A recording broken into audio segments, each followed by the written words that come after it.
and injuries, lack of control, and velocity. But there have been moments of the promise of his talent with command and control and confidence. It's to be determined which pitcher takes the mound tonight as Park starts against the Royals next.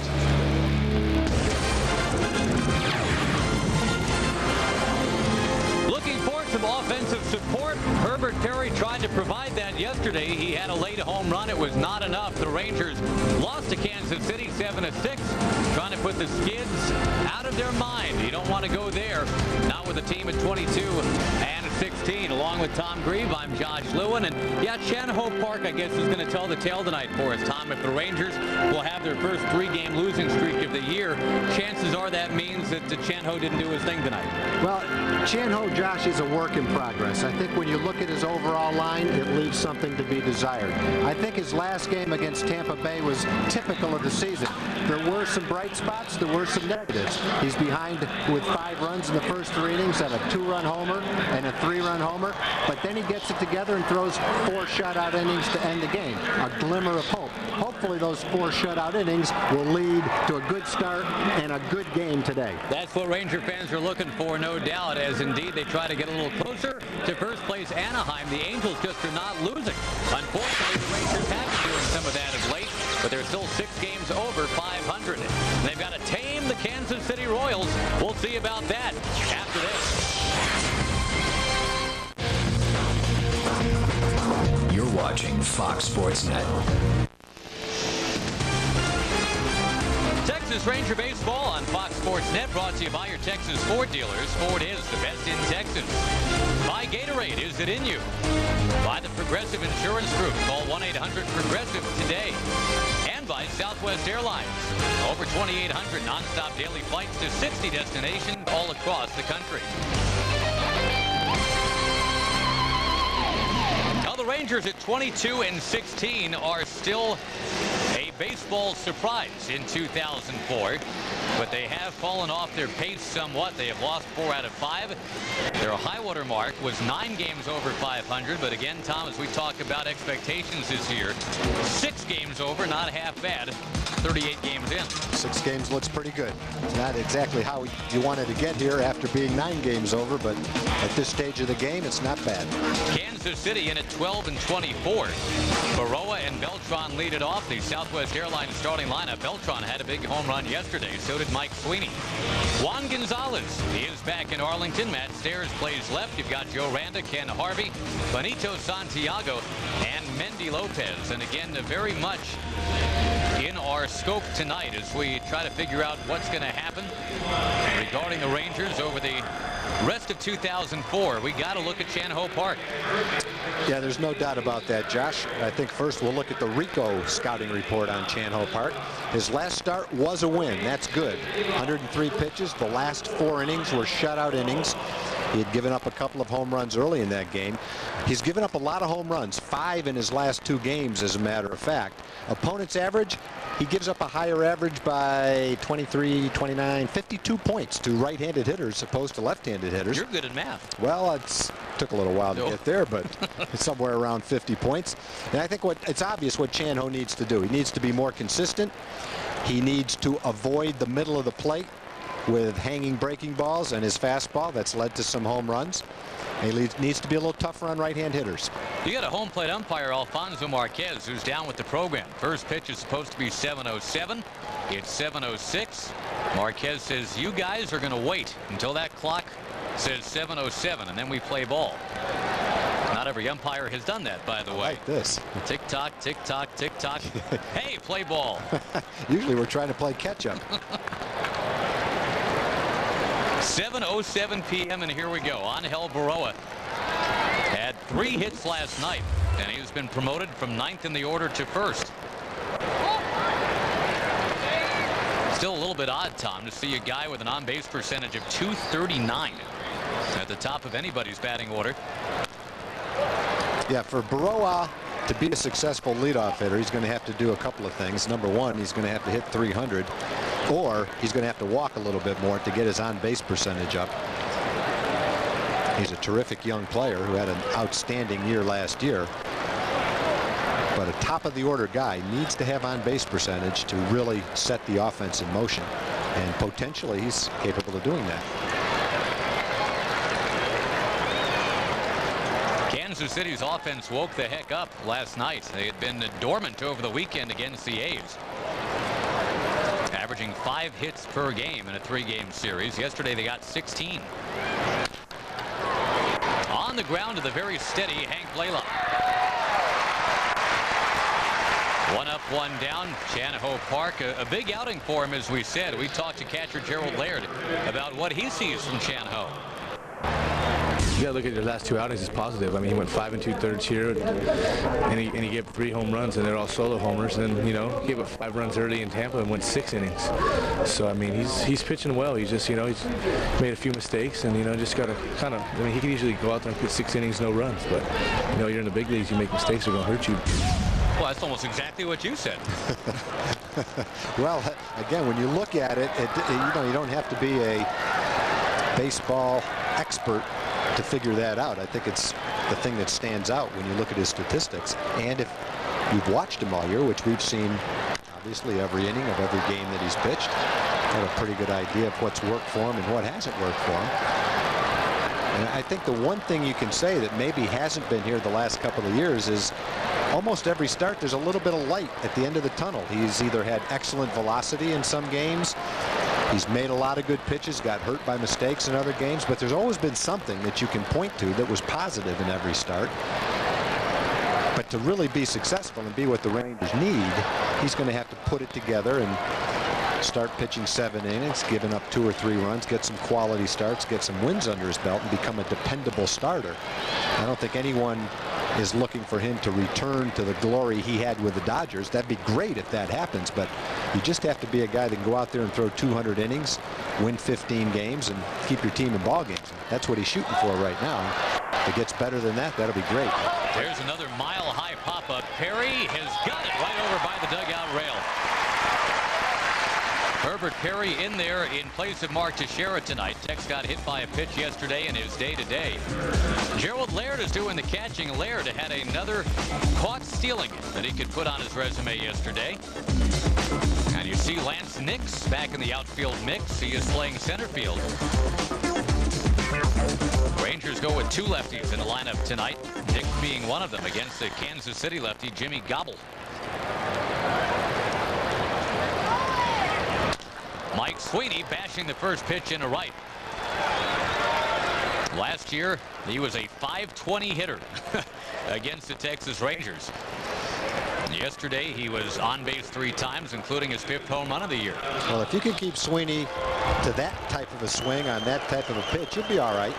Here's a good pitch, a fastball, sinker on the outside part of the plate. Sweeney hit it off the end of the bat and had a mediocre line drive single to right. That's not all bad. That was a pretty good pitch. What you want to avoid to a guy like Sweeney is that fastball that comes back over the middle of the plate and gets hit out of the ballpark. That's when you get hurt. This guy can hurt you, as you well know, Juan Gonzalez. He has hit 114 home runs at this facility. And a career batting average here in Arlington of .315. We've seen a couple of good breaking balls from Channahoo. No balls and 2 strikes.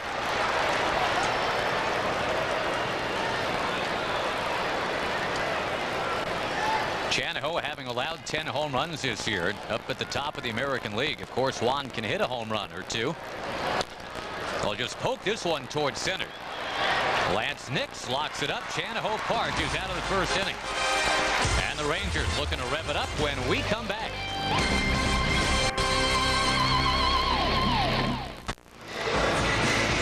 Well, the Rangers fell short yesterday. They lost to Kansas City 7-6. Failed to hang on to a 5-0 lead. Now let's see about getting a lead for Buck Showalter tonight. Southwest Airlines starting lineup. Pretty familiar look at the top. Michael Young leads the major leagues in hits. Then you've got Blaylock and Soriano. Herbert Perry, Brian Jordan, Eric Young, Kevin Mench, Lance Nix, Gerald Laird. The Southwest Airlines starting lineup. And there's a slim left-hander on the mound, Tom. He has pitched very well the couple times he's faced the Rangers. Well, he has. He has 1 win this year, and it came against the Rangers back in Kansas City on April 28th. He had an excellent start against the Rangers last year, so in his very brief career, he's 2-0 against the Rangers with an ERA right around 2. His Rico scouting report in April, 1-0, an ERA under 3. He struggled in May, though, in 3 games, particularly his last 2 starts. Mentioned his start against Texas. On the year, he's had excellent control. He has only walked 9. He's only struck out 10 in 41 innings. So he's not been a strikeout pitcher, but he has not put people on with walks. Still a young, developing left-hander that Kansas City thinks has a very bright future.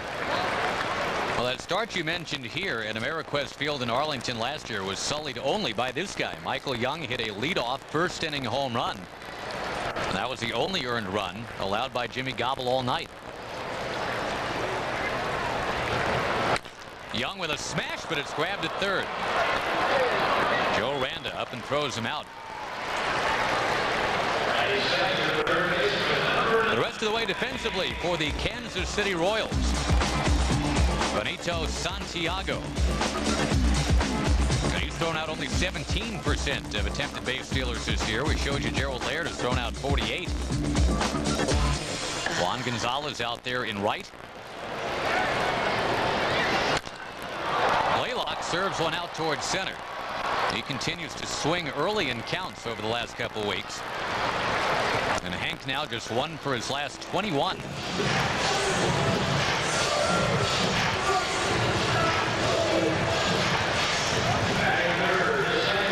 The deal that was rumored last summer was Jimmy Gobble and another prospect for Juan Gonzalez. Had the Rangers right fielder accepted any trade at all. He had the no trade clause. He decided no thank you. And as it turns out, Gobble and Gonzalez are now teammates. Well, the Rangers have done a great job in the last 2 years adding prospects by trading veteran players. Carl Everett and others. It would have been an incredible haul of prospects if they were able to complete other trades by having the player agree to a trade. There's been several of them. There was one with Kenny, there was one with Rafi, and one with Juan. Had those trades gone through, you'd have 2 or 3 more prospects in each one of those trades added to the minor leagues. It really would have given them some depth. Rangers go in order against a guy they tried to get, Jimmy Gobble. No score.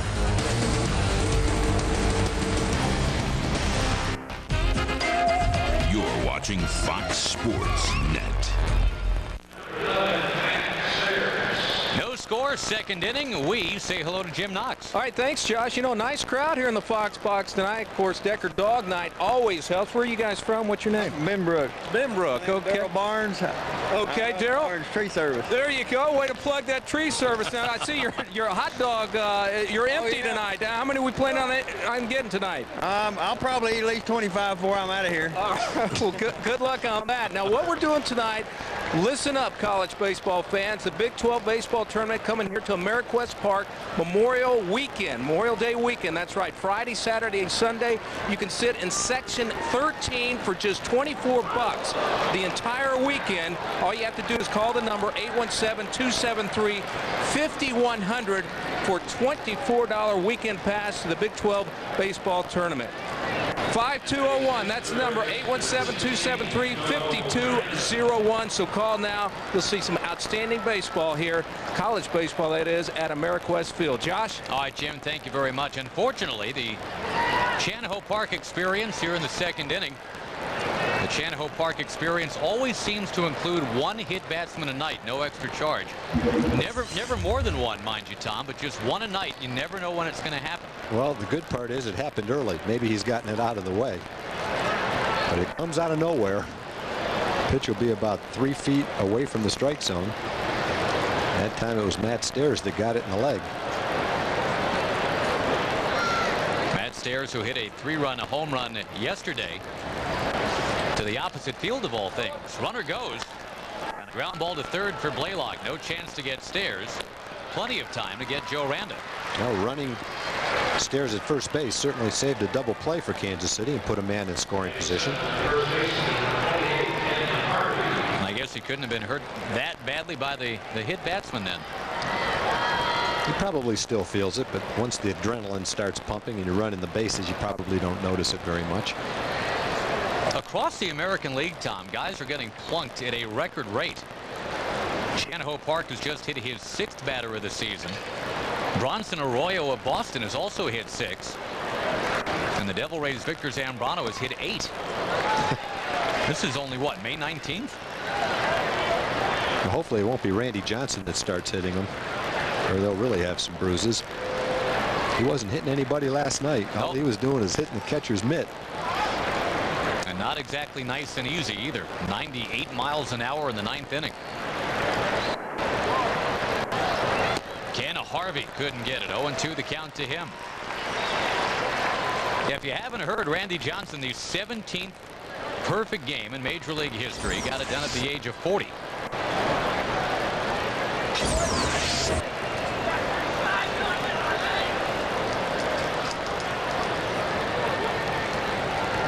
The 40-something pitchers in the National League are really the storyline right now. Johnson and Roger Clemens.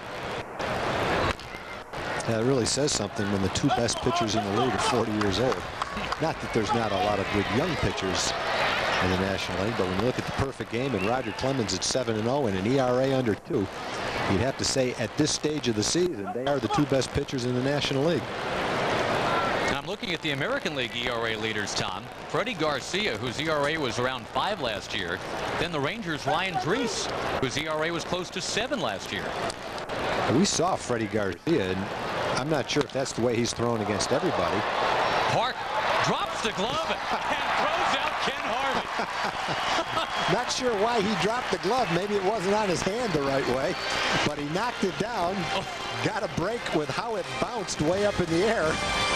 We'll take another look at it, but he dropped his glove, caught it, made the out at first base. Let's check it out. This looks like the beginning of a hockey fight here. The glove comes off. I don't know why he dropped his glove. It's on his hand the right way. He feels better fielding it that way. He got the job done. We don't need no stinking glove. No big deal. 2 down. I think he felt he had to make a quick throw and that he could do it better barehanding it than he could catching it and trying to get it out of his glove quickly. And I mean, let's face it, it wasn't that hard a ball to barehand after it popped up in the air like that. Just an unusual way to make the play. Hey, if he keeps throwing 75% strikes as he is right now, he can take off his hat. That would be fine. We don't care. Laird with a block. Well, he probably saved a base hit. He did save a base hit and probably an RBI by knocking that ball down. And Gerald just saved a run by a nice block on that slider down and out of the strike zone.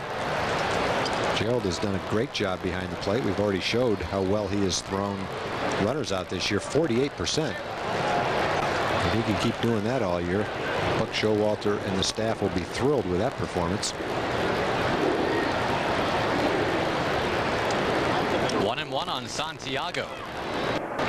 And here we are, Tom, the 8th batter in the Kansas City order. And Channahoo Park has thrown only 6 balls. Only 6 pitches out of the strike zone so far. When you look at Channahoo's walks this year, that has not been a problem. He's only walked 14 in 43 innings. That's a little bit less than 3 per 9 innings. That has not been a problem. Sometimes the control in the strike zone has been a problem when he's thrown some pitches that are too good to hit. That's a beautiful pitch right there. Santiago not even close. Channahoo Park, who leads the Rangers in strikeouts, gets one to end the 2nd inning.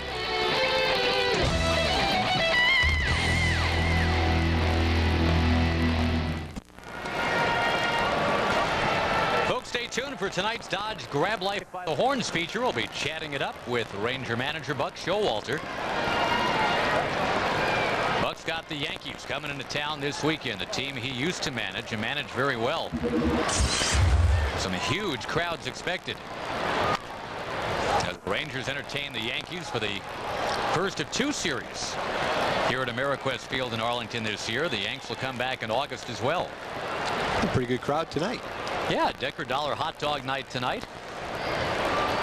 And Ameriquest buying everybody's first dog. It's on them. It's a good deal. It's a way to ingratiate yourself. carry to right field, chased by Gonzalez over near the line. It's a beautiful night for baseball. Temperature in the low 80s. And definitely a breeze to be talking about tonight, too. The way those flags whip around. You can't hear it now with a crowd of 25 or 30,000 here tonight. But I think, Tom, one of the most beautiful sounds at this ballpark is just before batting practice, before the music gets turned on, before it gets noisy. Those flags whip around out there. It sounds like a standing ovation, you know? Yeah, you can definitely hear it.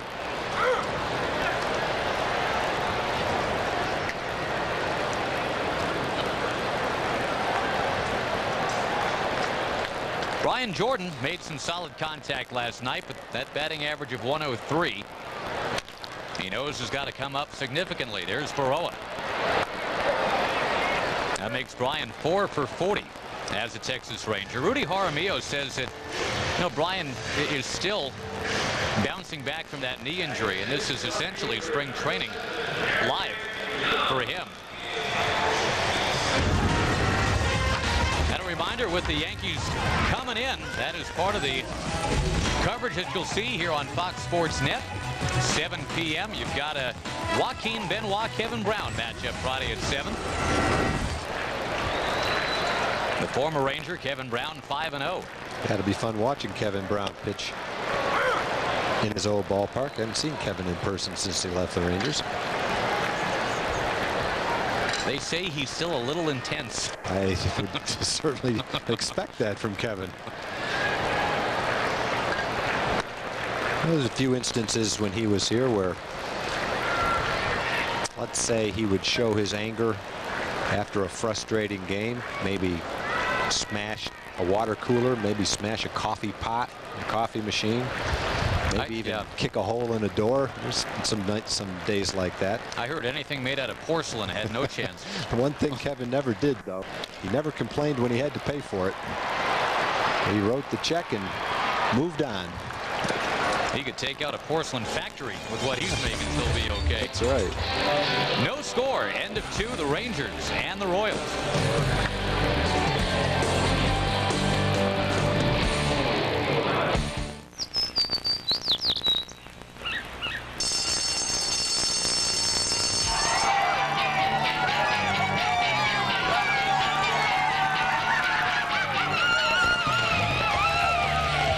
Remember how great the last day of school was? That's what getting away on a Southwest Airlines Fun Fair feels like. These low fares to your favorite vacation spots are available any day of the week and start at just $49. You're now free to move about the country. You're watching Fox Sports Net. The upcoming Rangers schedule brought to you by the Progressive Insurance Group. The Royals in tomorrow, and then the Evil Empire, the New York Yankees, coming in 7 p.m. Friday, 3 o'clock Saturday, 1 o'clock on Sunday. Alfonso Soriano will get to face his old team. Alex Rodriguez will get to face his old team. That's going to be some fun baseball to watch this weekend. Well, they're wearing out Blaylock over there at third. And Hank is equal to every opportunity so far. Funny you mention that, Tom, because judgment is needed for tonight's virtual verdict question, brought to you by the jury. Premiering June the 8th on Fox. Tonight's question: what kind of reception will A-Rod receive on Friday? Will he be cheered? Will he be booed? Or will the Ranger fans do nothing? Log on to foxsports.com. Use the keywords "the jury" to decide the outcome. We'll bring you the virtual verdict later in the game. Well, I'm not 100% sure what the reaction will be, but I'm just about 100% sure it won't be one of those three. I won't say. I don't want to influence the voting. But one of those three has very little chance of occurring. I'm trying to play the game along with you here. 2-1 the count to Baroa. All I'm thinking is if Juan Gonzalez gets booed here, as he has been, there's Baroa. And it, well, looked like it caught the line. They're going to say it's foul. Wow, I thought it was fair by about 6 inches. Ted Barrett, the third base umpire, was right there staring at it. No discussion from the Kansas City side. Well, we'll get a better look at it now. Get your head out of the way, Ted. Oh, that's just barely foul. Good call by Ted Barrett. As the we said last night, the slow motion replay shows 99% of the time that the umpire made a good call.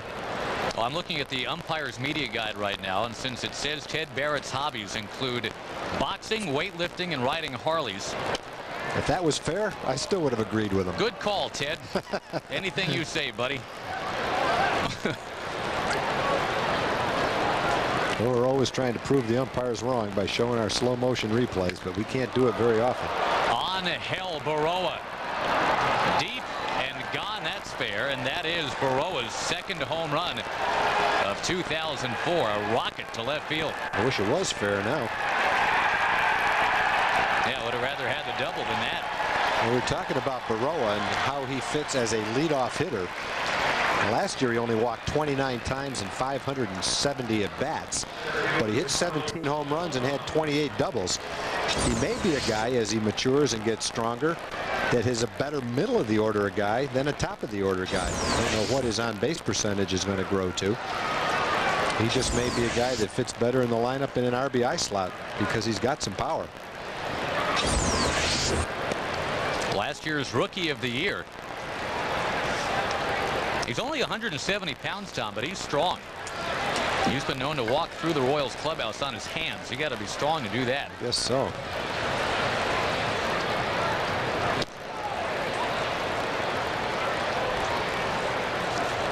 You had a feeling Berroa, maybe more than any other Royal, was due to bust out sometime real soon.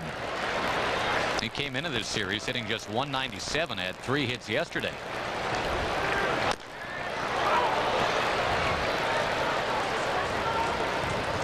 Carlos Beltran had a home run last night. Probably the big hit of the game, Tom. It went from 5-3 Rangers to 6-5 Royals on that swing. Yeah, there were 2 big swings last night. It was 5-0 when Matt Stairs went opposite field for a 3-run homer. That got him going. That seemed to get some enthusiasm going in their dugout. And then Beltran with another big 3-run homer. Anytime it's a fairly close game and someone hits a 3-run homer, that's a big hit. That does some damage. Matt, a pull hitter, said he wasn't trying to hit the ball the other way. That's just the way it went on that particular pitch. Boy, if you added up all the hang time from Beltran tonight, my goodness, he hit a couple of soaring fly balls in his first at bat.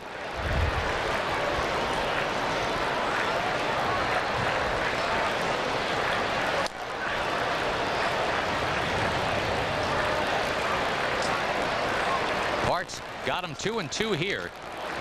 Another high pop foul back this way.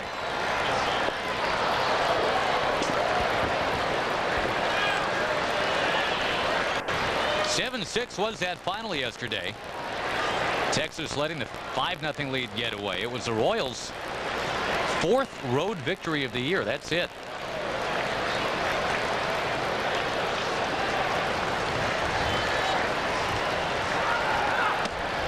Just missed.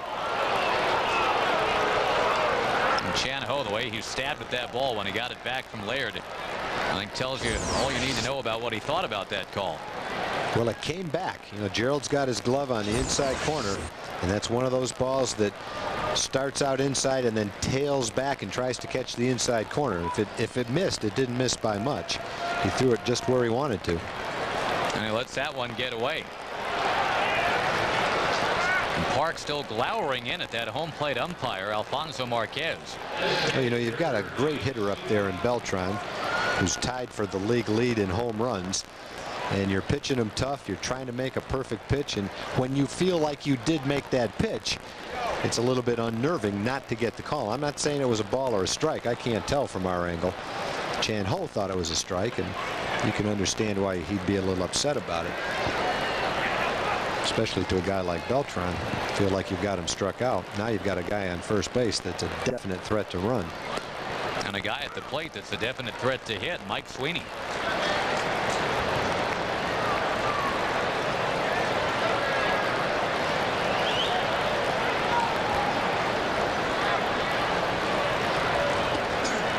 This is Chan Ho's 21st start at Ameriquest Field in Arlington.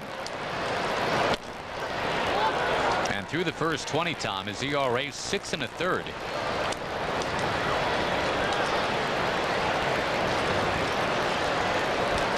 With Colby Lewis out for the year with that surgery that we reported on earlier today. They're looking for Chan Ho to figure out how to pitch here. And we want to wish Colby the best in his rehab. It sounded as if the injury was exactly what the doctors expected when they went in to do the surgery. Our report is the doctors felt like the surgery was very successful, and now Colby faces some long and some hard rehab for the rest of this season and the off season, but the early forecast is that he should be fine for spring training, and we certainly wish Colby the best in his rehab. That time, strike 3. Boy, that was a perfect pitch. Sweeney doesn't like it, but if Chan Ho didn't get that call, he really would have been upset. Sweeney doesn't strike out very much. He's a contact power hitter. But Chan Ho made a beautiful pitch with his curveball. Low. It looks low where Gerald caught it, but remember, it's coming down when it goes across the plate and across Sweeney's knees. And it looked like it might have been high enough when it did that. But good pitch anyway, and Chan Ho got the call that time. Juan Gonzalez goes after the first pitch. Soriano throws him out. Chan Ho is out of the inning. But an Angel Baroa home run has given the Royals a 1-0 lead.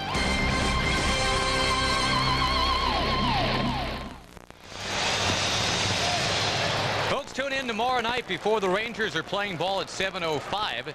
The Rangers Triple Play charity event will be airing also next Thursday at 7:30. If you missed it tomorrow, it was a lot of fun. Raised some money for the Texas Rangers Foundation. I think everybody had a real good time.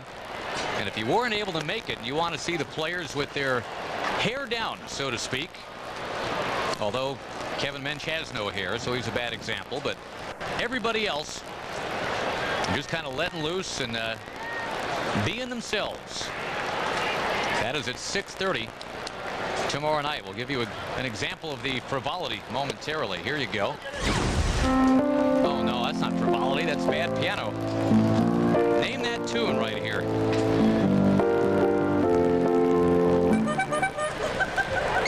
What a wonderful world Louis Armstrong. We won't give it away, but David Derlucci had a very good round of Name That Tune. Kevin Mench, a very high pop fly for the first out of the inning. Well, that brings back memories of the game that Nate Robertson pitched here when the Tigers were in town. The Rangers hit about 5 or 6 sky-high pop-ups and fly balls to left field that the hitter just got underneath and just missed. And that was another one right there. Kevin got a decent pitch to hit, had a good swing at it, but he hit the bottom of the ball and popped it straight up in the air. Hit it on the good part of the bat, it looked like, but he was underneath it. When you watch Jimmy Gobble pitch, he does not look like a 22-year-old at all. Certainly looks like about an 18-year-old Right. in the face. I don't mean that. But when you watch him pitch, he pitches like a veteran. He's got good control. He's got a good idea what he's doing out there. He's not a flamethrower, but he changes speeds. He's got a good curveball, a good changeup, and he really knows how to pitch. And I think we were impressed with him in Kansas City because he pitched out of several jams. The Rangers had a lot of base runners, and he pitched out of jams and earned himself a victory. So when you watch him as a young 22-year-old, he's not a kid throwing 96 miles an hour who doesn't have a clue. He's got a good enough fastball, but good complementary pitches, and from what we've seen in a short period of time, a pretty good idea of what he's doing out there. Nix waves and doesn't get it. You can definitely see why the Rangers were interested in acquiring Jimmy Gobble's services. I think he's one of those guys who's a little tough to pick up. You hear pitching coaches and hitters talk about deception. That means it's hard to pick up the ball, and he'll turn his right shoulder toward first base, which tends to hide the ball. When he lets go of the ball, you don't get a good look at it, and that makes his fastball look a little quicker, like that. Man, he just zipped it right in there. Nix, who hasn't played much at all the last week because of a stiff neck, becomes the 8th consecutive Ranger to be retired by Jimmy Gobble. Watch him turn that front shoulder, and then here comes the ball. There's some pitchers that throw 96 miles an hour, but you see the ball out of their glove. You see it at the top of their delivery. You pick it up and you track it very well.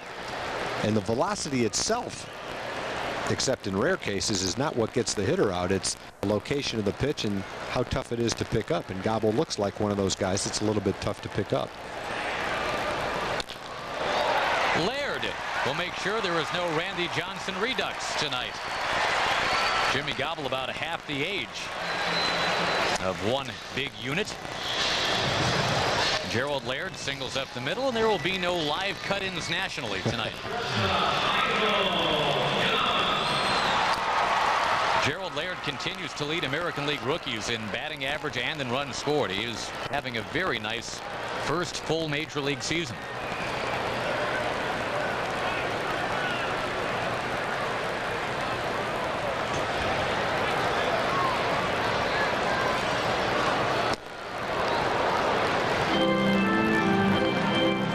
Michael Young, fourth in the league in hitting.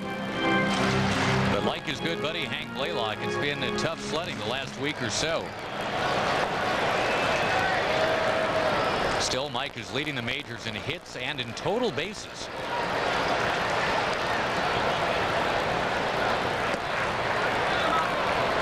Not only does he have 8 home runs, he's got 9 doubles, he's got 4 triples.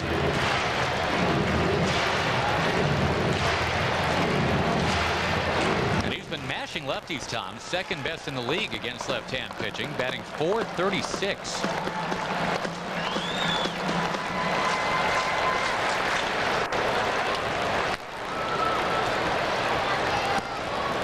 Ronnie Belliard of the Cleveland Indians is somehow hitting .531 against lefties. Here's what we're talking. Watch, his shoulder is going to go in that direction. And then the ball is behind his body, and as he lets go of the ball, it looks like it's kind of behind his head. So you don't really see the ball until after he lets go of it. At least that's the way it appears. That makes it tough to see, and that's why an 88-mile-an-hour fastball gets in on your fist like that. Lopez over the shoulder catch. Young now 0 for 2. And at the end of 3, the Rangers trail the Royals by 1.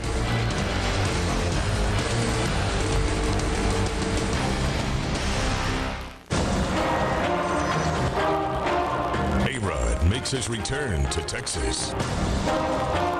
He'll be greeted by a ferocious storm, one that's been brewing all spring. And those 24 kids have proven Alex left Arlington a bit too early. Now the Rangers have just one agenda: to take A-Rod and the Pinstripes down. Yankees, Rangers, Friday on Fox Sports Net. So your boss is a Yankees fan. I can sympathize. I had a boss like that. But that's no reason not to bring him to the ballpark. See, groups of 20 or more get big discounts.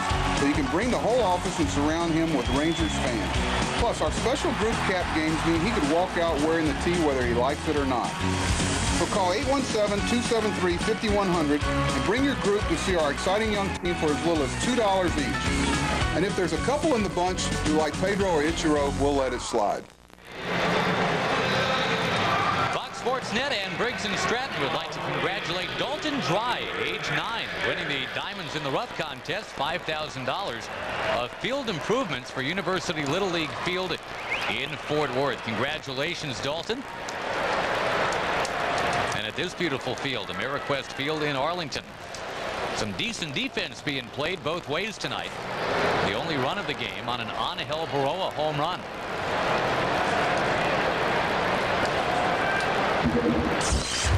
Chan-Ho Park gets Matt Stairs out in front. Both of my kids played against the University Little League. Is that right? Yeah, Fort Worth. White Settlement was another Little League. West Side Lions. Those are the 3 I can think of. Good Little League programs over in Fort Worth. So many different brands of youth baseball that are played in the Metroplex. Little League is one of them.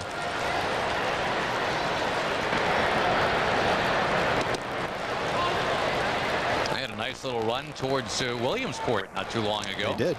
They did. That was the West Side Lions. I hope I'm right on that. If I'm not, you'll get an email within the next 2 minutes. I hope that's the right call. We'll get several of them. Stairs went too far. They count 2-2. It'll be interesting to follow those kids in a couple of years as they get into high school. They had a lot of terrific players on that team.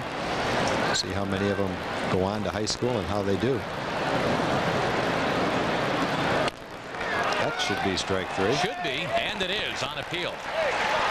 Ted Barrett said so. Let's get you to the Aflac Insurance trivia question on this gorgeous Wednesday night here in Arlington. Royals manager Tony Pena, 4th on the all-time list for games caught. Do you know which active player is 7th on the list? And I'm assuming that's got to be somebody near and dear to this game. Otherwise, 7's just a completely random number. See, you always got to think along with the Aflac trivia question guy. Josh, we need to take just a second to thank Sarah Copeland from Henderson, Texas.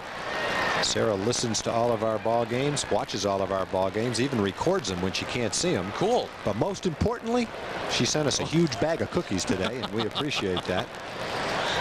We appreciate all the treats that people send up to us, but Sarah, we took the liberty of passing on some to our radio guys, Eric Nadel and Victor Rojas. They were a little bit sweet starved this afternoon, so they came in handy. Not to mention all our cameramen and various people that come in and out of the booth. It was a big bag of cookies, but there's nothing left. Thank you very much. Victor Rojas is the son of Cookie. That's right. Cookie Rojas, his dad. He played. No wonder he likes him so much. You didn't know that. They named the Cookie after Victor's dad. Inside here to Randa, 3-2. Yeah, Cookie Rojas played 8 years for these Kansas City Royals. At second base, he was an all-star for 4 of those 8 years, teaming with Freddie Patek. The Flea. Cookie and the Flea. It's like Beauty and the Beast. Did you know that Freddie Patek broadcast Ranger baseball one year? I did know that. Line shot to right by Randa. Well, that was some good positioning right there. Kevin Mench was playing him definitely to hit the ball the other way toward right field and a little bit shallow. Randa sliced a line shot that off the bat looked like a double down the line. Kevin was right there to get it. Another quick reminder, the Yankees coming to town this weekend, and on Sunday the fans can enjoy Mrs. Baird's Cupcakes in honor of Buck Showalter's birthday. 817-273-5100, the number for tickets. Not too many of them left.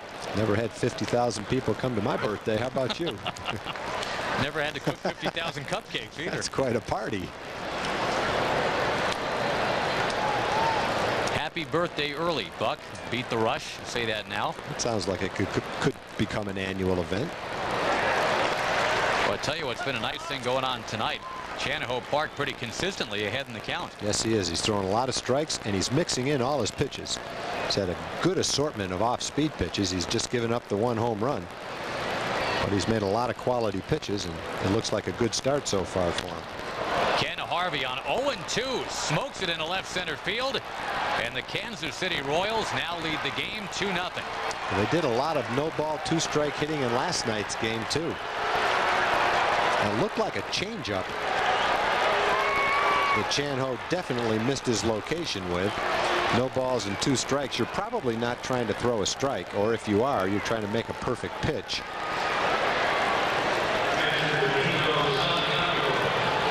And Harvey was able to get a good enough pitch to drive out of the ballpark. Let's see where the pitch was. I think that's a changeup, and it's not a terrible pitch. It's up a little bit, but it's inside, maybe not even a strike.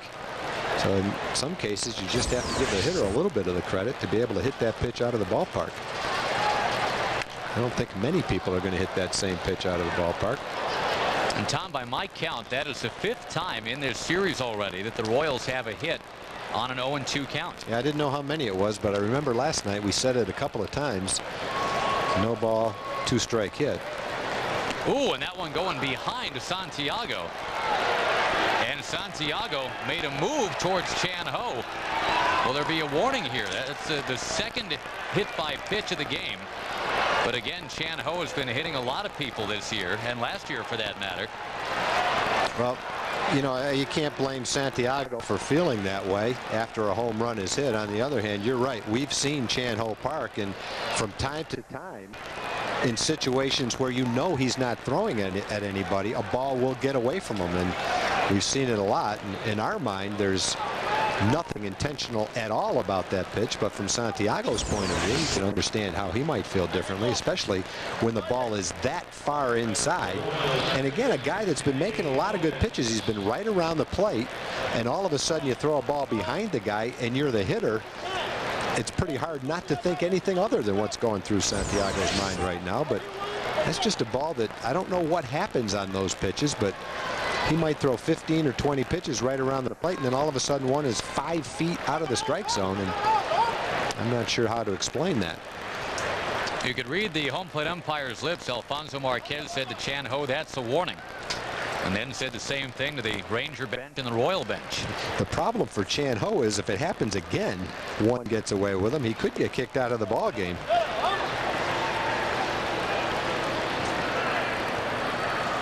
Yeah, as we mentioned last year, and Chan Ho didn't pitch much of the year, but he was close to leading the American League in hit by pitches last year, having pitched not even half the season.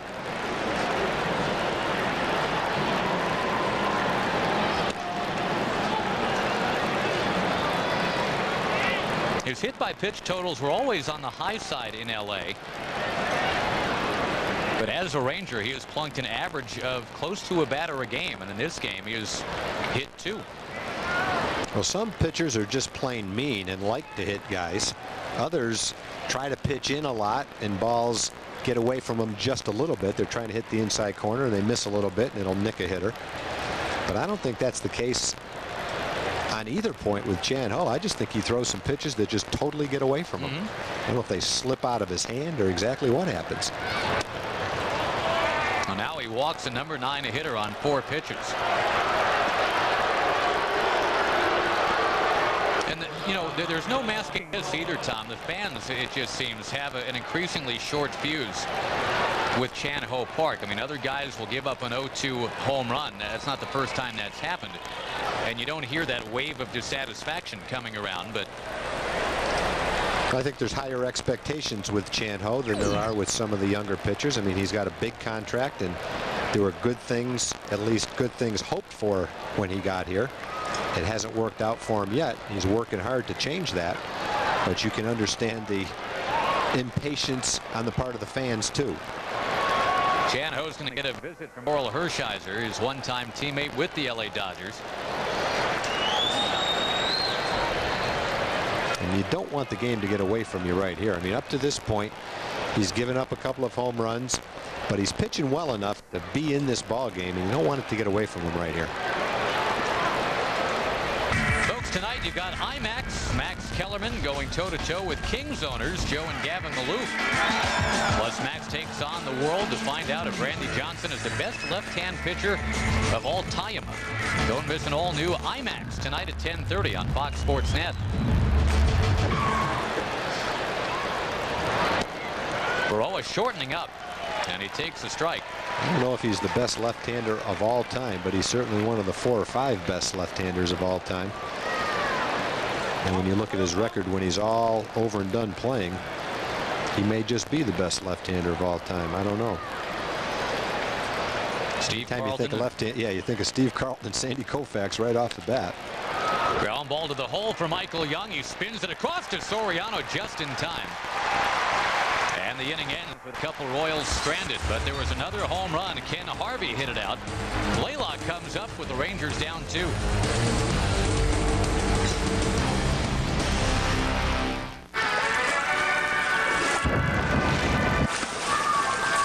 You know, some people don't think what we do is a sport. That's because you can't get hurt doing it. Otherwise, you have that insurance. What insurance? What? Come again? The one that pays you cash. If you're hurt and can't work. Aflac. Ask about it at work. You're watching Fox Sports Net.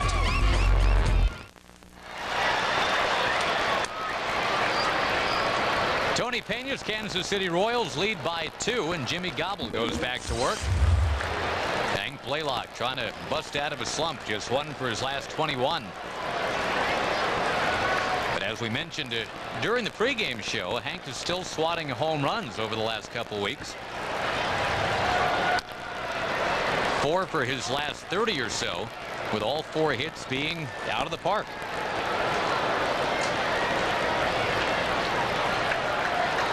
And only one active American leaguer, Tom, has more home runs. That is Carlos Beltran.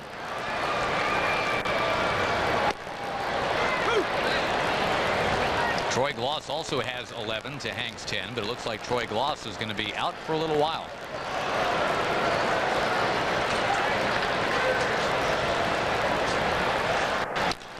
Blaylock driving this one deep to right field. It's another home run for Hank, and the Rangers right back in the game.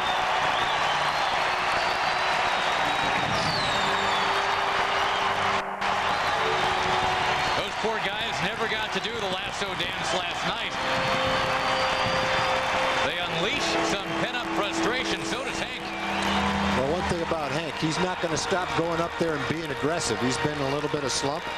He's not in a home run slump. That's number 11. It looked like he went down to hit a pretty good curveball. Let's see where this ball is. Not bad. You can see how far he had to reach for it.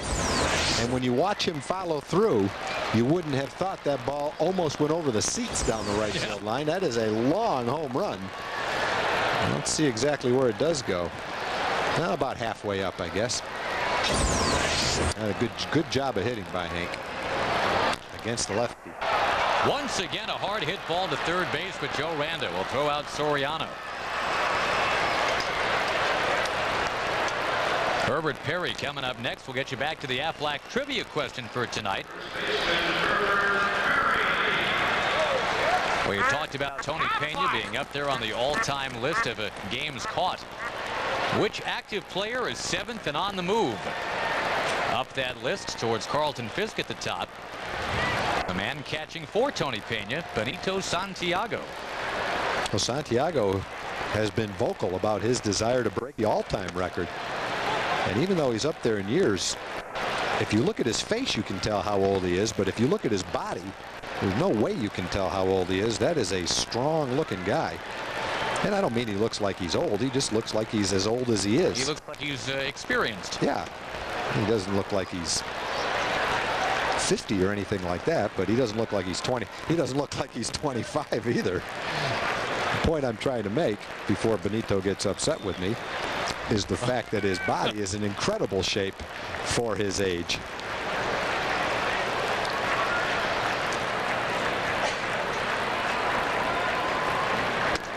Upstairs to Perry, even if he looks, how old did you say, Tom? 77, 78? No, I think his face looks as old as he is. How old is he? 37? He is 39. 39. I think he looks like he's 39 years old in the face. Now, physique-wise, I think he looks like he's about 29. He's in incredible shape. Like Julio Franco. A lot like Julio Franco. And so when he says he'd like to break the all-time record, you take a look at him, there's no reason why he can't keep playing. No, Carlton Fisk, when he surpassed Bob Boone, did it at the age of 45. You could see Santiago playing in his mid-40s. I don't know about catching in his mid-40s. I mean, other guy, Rick Dempsey, did it. Yeah. Rick Dempsey caught for 22 or 23 years. It's not easy to do it. Rick Demper, I mean, that was the exact opposite. His face looked young. His body looked old. I'm glad you said that because he was my roommate in Venezuela. I can't say anything bad about him. You probably have more knowledge about that anyway. He was. We never. Well, never mind. I understand. 3-2 pitch. Perry hits it hard, but right to second base. The Rangers keep sending line drives around here. I think Rick Dempsey was one of the most fun-loving ball players I ever saw. Great teammate. Tough guy, too, boy. He was a happy-go-lucky guy, but he had a temper. Geez, I just realized that the Orioles are in Seattle. There's a real good chance our broadcast is in that clubhouse right now. So. Love you, Demper.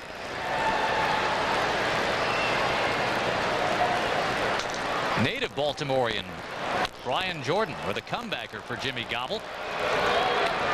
And Brian Jordan's struggles continue, but Hank Blaylock has the Rangers on the board tonight. His 11th home run of the year to tie him for the league lead. It's 2-1. As a jet setter, I've eaten some amazing food, most of it for free. But I've never eaten anything as fantastic as Jack's Ham and Turkey Bonito. It's made with the finest ingredients, fresh oven-roasted turkey, Black Forest ham, natural Swiss with the buttermilk ranch sauce, all tucked into a warm ciabatta baguette. It's the most delicious thing I ever tasted. Except for the caviar I nibbled from the belly button of Supermodel. So you did that belly button thing, too? So why did you guys make the New Jersey sleeveless? Well, it gets kind of hot here in Texas, so sleeveless might be cooler. I wish we'd had that. That one you've got's made of modern material. But back when I wore powder blues, they made them out of yak fur with a down lining. Yak fur. With a down lining. That was hot. And did I mention we used to walk barefoot to the ballpark? Okay, now. Visit the majestic Grand Slam shop for the widest selection of Rangers merchandise. Open year-round at Ameriquest Field in Arlington. Texas Ranger Baseball on Fox Sports Net, brought to you by your Texas Ford dealers. Ford is the best in Texas. And by Aflac. Ask about it at work.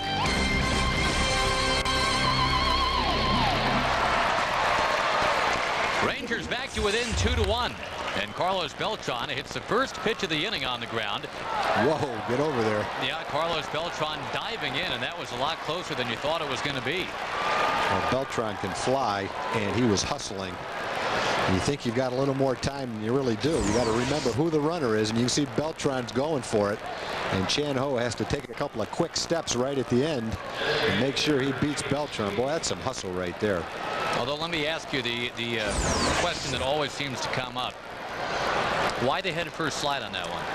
I think there are some guys, I know Roberto Alomar was one, I don't know if Beltran is another, who swear they can get to first base quicker that way than they can running through the bag. Most people don't think that way. But when you've got a guy that's as incredible a base runner as Robbie Alomar was, if he feels that way, I'm not going to disagree with him. And the same with Beltran. The thing that you risk when you do that is a jammed finger, a broken finger, jammed thumb, a sprained wrist, because you hit the bag too hard. I don't think it's a good thing to do, but some guys feel comfortable doing it. Alomar has had that happen to him a couple times.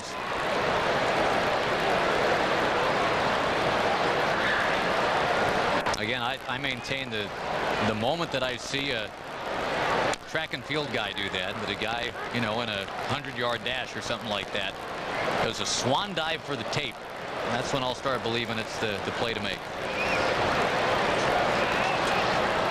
Yeah, I guess the thing that would come into play there is, even if the guy could get there a little quicker with a swan dive, does he want to take a swan dive onto the tartan turf with a pair of shorts on? I don't know. I guess in the Olympic finals you might give it a shot. Juan Gonzalez coming up. He's 0 for 2 tonight.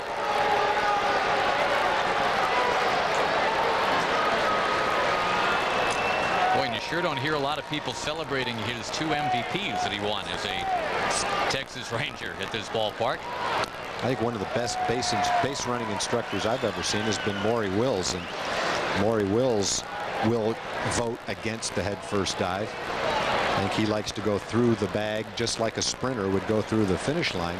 Does not want to hop or a jump into the bag. He wants you to take your normal step, hit the front of the bag, and lean forward to keep your momentum going through the bag as you touch the bag. That's the way he's always taught it. Well, Eric Young, I'm sure would tell you that too, Tom. When he was in the Dodgers organization, he had the honor of studying under the great Maury Wills. Learned base running and base stealing technique. Maury was in spring training with the Rangers, I believe, when Bobby Valentine was there, and he used to take you through all the different stops through first base, then to second base and third base, and he did it in an incredibly entertaining way, but also in a way that was very valuable for the instruction you were getting too. He was one of those guys that was a great base runner, knew exactly what he did and how to teach it. There are some guys who have great instincts on the bases but could never teach someone how to do it because they probably don't realize exactly what they did. It was just instinctive. Oh man, that ball almost hit him. And it almost ended up fair to first base. That was almost like Ruben Mateo. Ruben Mateo in Boston. Wow. That would have hit him. Ruben Mateo against Pedro Martinez. Boy, he is lucky he fouled that ball off. Boy, no kidding. Took a swing at a pitch like that. It missed everything and hit him right square in the middle of the chest. Knocked him down to a knee. He got back up and kept hitting, and Pedro stared in trying to figure out exactly what happened. But if you swing, it's not a hit by pitch. Juan lays off that one. The count 2-2. That ball could have gone off the bat and fouled straight back into his face. He could have missed it, could have hit him in the collarbone. Well, let me ask you this, because there have been warnings in this game. Had it hit him, is Chanahoe out of the game? It's tough to get kicked out when the batter takes a swing at it, but I mean, it was definitely up and in. I'm not sure what kind of, I was watching Juan. I'm not sure if it was a fastball or what kind of pitch it was, but it was a confusing one. I'm just glad that Juan was able to foul it off and it didn't hit him where it was headed. Well, let's see if Sweeney is on the move here at 3-2. High pop up. Herbert Perry has it tracked. Second time that Herbert has made that play tonight.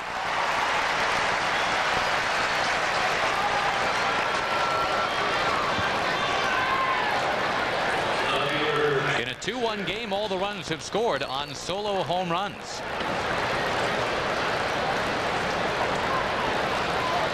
The Rangers trying to avoid what would be their first 3-game losing streak all year. This is pretty deep into a season not to have a 3-game losing streak.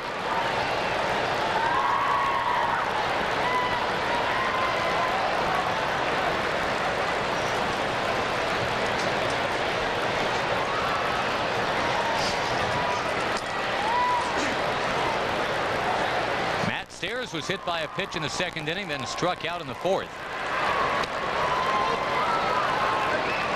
And Chanahoe's pitch count now, Tom, getting towards the mid-80s.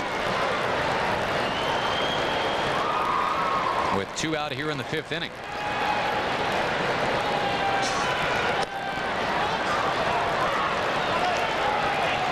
Falling behind Stairs cost R.A. Dickey yesterday. Stairs got himself into a fastball count and hit a 3-run home run.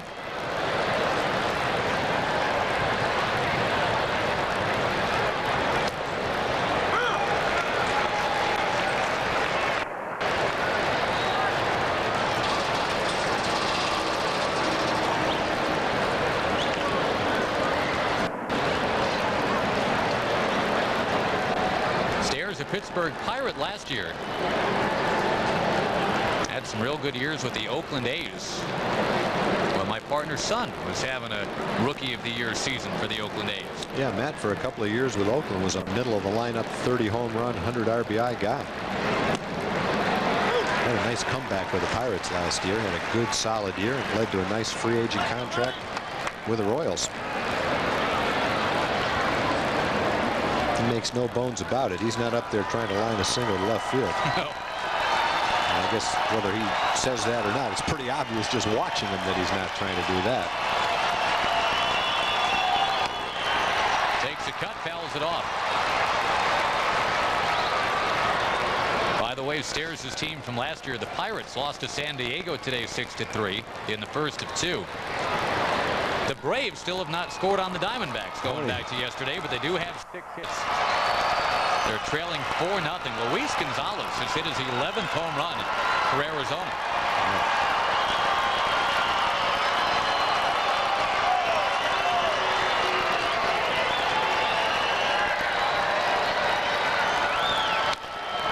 Fly ball center field.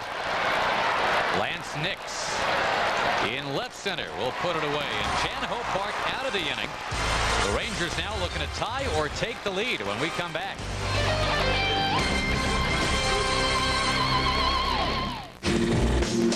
Coming up tonight after the Rangers game on your Busch Light Southwest Sports Report, Tom Hicks sounds off on a certain former Rangers shortstop. Is longer better? We'll hear from some of the longest in the game tonight after the game. Folks, bring any regular or Diet Dr. Pepper can to the first base ticket office. Get a free kids ticket with the purchase of an adult ticket to see the Rangers take on the Royals tomorrow. Call 817-273-5100 for more information. Nice crowd turning out tonight to watch the Rangers in Kansas City. They have seen Jimmy Gobble hold the hot-hitting Rangers to just 2 hits tonight. Actually, the Rangers haven't been that hot in terms of their hitting over the last week. Eric Young trying to get back to form. Deep drive, center field. Beltran at the wall. And he's got it. Boy, EY gave it a ride. Gobble's kind of thanking his lucky stars that stayed in the ballpark. EY hit dead center field. You got a pitch right down the middle of the plate and ripped it. Beltran's got a beat on it. Knows where the wall is, and he goes up and catches it. Eric's got his son, Eric Jr., at the ballpark for this week. Here's Kevin Mensch hitting one way up in the air. Benito Santiago going back and making the catch.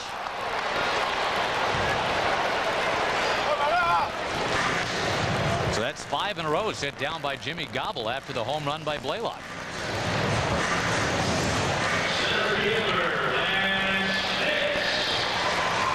Tell you what, it was fun watching Eric Young Jr. take ground balls today. Steve Smith, the Rangers infield coach, was hitting a battery of ground balls to Eric Young's son, who is a draft and follow with the Colorado Rockies, by the way. Has 11 more days to make his decision. I saw that going on. I wasn't sure who it was, but he was a good-looking little player. Meantime, we go to Jim Knox. Yeah, to elaborate a little bit more on that, EY Jr. has been in town. He will be the remaining of the week. Now, guys, he was in the clubhouse today. Also took a little infield batting practice and fielded a few grounders. Now, May 30th is the deadline. The Colorado Rockies have to sign him. If not, EY Sr. says he'll go back into the baseball draft. Right now, he just finished up finals at a junior college in Arizona. Now, EY Sr. told me, guys, this is the main goal. That is to get EY Jr. and Sr. playing Major League Baseball together at the same time. EY Sr. said he has to be on the fast track to do that. We'll watch. See what happens there. Well, and the irony is, if EY Jr. signs with the Rockies, EY Jr. is his second baseman, he'd be battling it out for Lance Nix's brother, or with Lance Nix's brother, because Lance's brother Jason is the big-time second base prospect for the Rockies right now. That could be intriguing. Lance Nix swings, doesn't get it. Jimmy Gobble, who's set down 6 in a row. End of 5 at Ameriquest Field tonight, 2-1.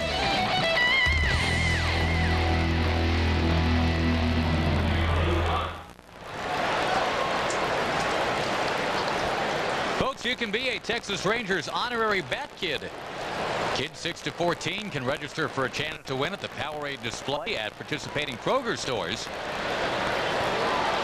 Ranger tickets, a t-shirt. Get your picture taken with the Rangers mascot, Rangers captain. A lot of kids here tonight, and a very nice Wednesday night crowd on a perfect night for baseball. I think Jim needs to go check with the guy in the Fox box to see how he's going on those 25 hot dogs. Mensch in pursuit right near the line. He makes the catch. Brandon now 0 for 3. He's put Mensch to work the last couple times. Well, this is an unusual kind of a game for this ballpark. To be into the 6th inning, only have 3 runs and 5 hits. There's our guy. He's working on a little margarita, it looks like. Let's see. Oh, there's the dog. He might not have been kidding. 25 seemed like an awfully high bar to be set. That's a big number. That's like when Paul Newman said, I can eat 50 eggs. Did you see Cool Hand Luke? I did. George Kennedy said, Lucas, why did you say 50? We could have won all the money if you said 40. Why did you say 50? But he stuffed them all in there. Boy, his stomach puffed up too. I don't know how they did that. Harvey with a ground ball. Michael Young. Tell Ken Harvey to get in the box. Go sit down. 2 down, 6th inning. This is one of those good news, bad news nights, I guess, Tom. Channahoo Park is working on a 3-hitter. That's very good news, but the bad news is 2 of the 3 hits have been solo home runs, and the Rangers have been 2 hit by Jimmy Gobble. Well, if Channahoo, you know, if he can pitch 6 innings, give up 3 hits and 2 runs for the rest of the year, the Rangers are going to be in good shape, because it's unusual for the Rangers to only have 1 run. Jimmy Gobble's pitching very well tonight. And Channahoo's had good stuff tonight. He's had a couple of balls get away from him. He's hit a couple of batters with pitches way out of the strike zone. The ball Baroa hit might have been a little bit of a mistake. The ball Harvey hit was an 0-2 pitch, but it wasn't like it was right down the middle. It was a pitch on the inside part of the plate or a little bit inside. He was still able to hit it out of the ballpark.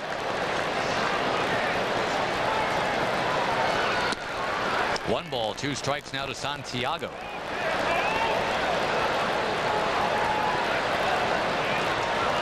Now, the Rangers entered this game hitting .327 as a team at Ameriquest Field. So to have only 2 hits through 5 innings, that's a testament to Jimmy Gobble. But also, Tom, I mean, there's no denying the Rangers, who were just smacking the ball around everywhere, no matter where they were, for the first, well, I would say 5 to 6 weeks of the season. The last week and a half, it has been a lot tougher to see those hits fall in.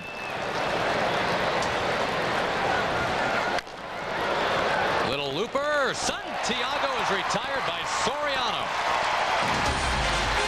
And now the Rangers look to go to work. They'll send up Laird, Young, and Blaylock next.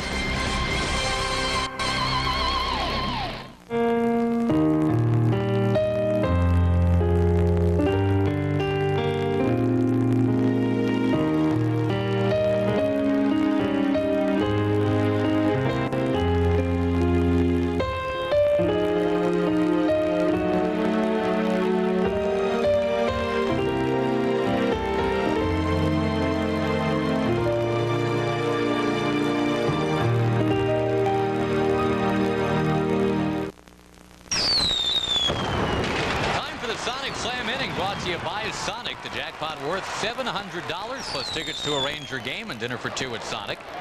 Good luck to Martin Ravelis from Dallas. If a Ranger hits a grand slam this inning, we give away $25,000. For the Rangers with a lot of first pitch swinging tonight. And Jimmy Gobble has needed only 47 pitches, Tom, to get through the order twice. I keep going back to the fact that Gobble has to be tough to pick up, because his fastball has rarely touched 90, yet he's gotten it in on a lot of the hitters. Most of the swings at his fastball have been late. He's tied them up. There's been some weak pop-ups, soft fly balls to the outfield.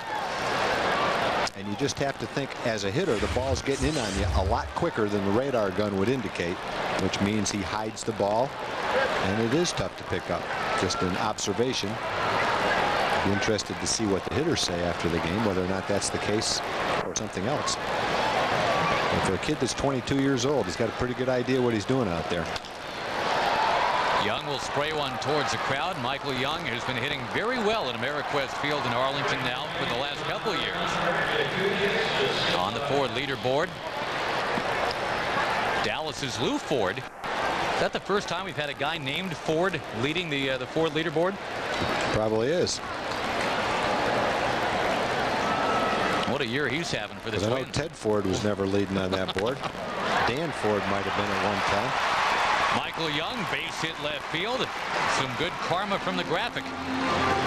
And Hank Blaylock coming up next.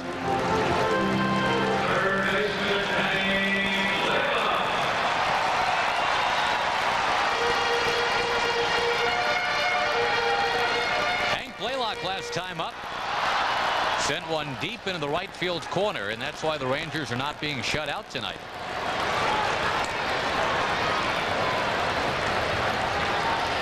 We've been talking about Jimmy Gobble, only 22 years old. He'll be 23 in July.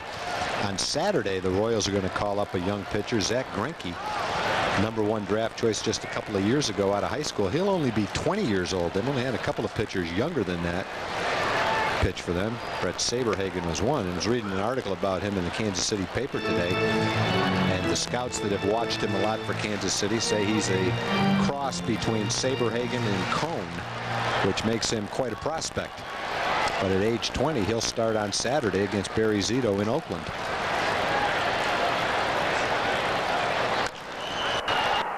To the left side this time.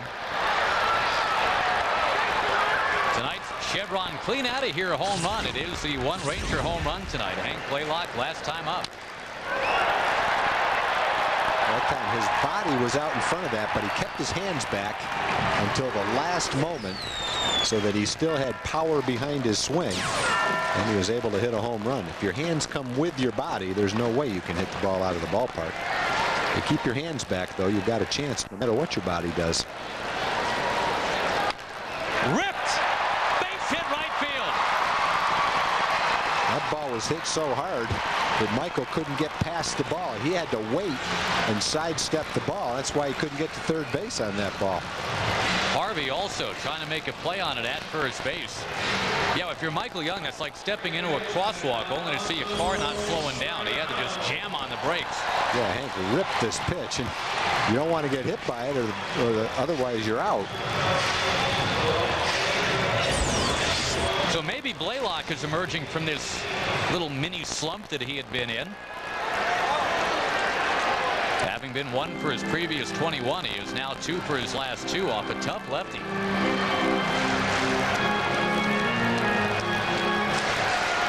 And now we'll see if Alfonso Soriano can warm up real nice for this series against the Yankees this weekend. A lot of attention from the New York media already about Soriano facing his former teammates. Over to third, though. Randa sidestepping, going there, throwing high and too late. So at the very least, the inning continues as Soriano ducked under at first base.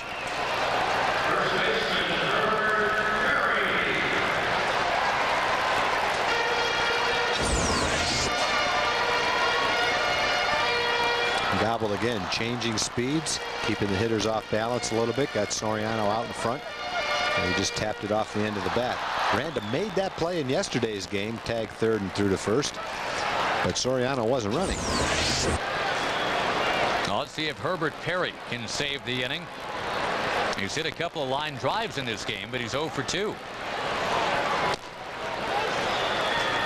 And the thing about Perry, Tom, statistically, with that home run last night, that makes 9 career home runs for him against the Royals in just a little more than 100 at bats. He's a career .370 hitter against Kansas City.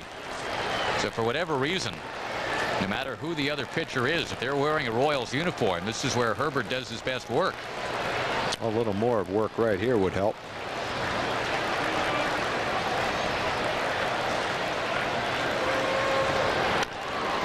Another fastball in on the fist.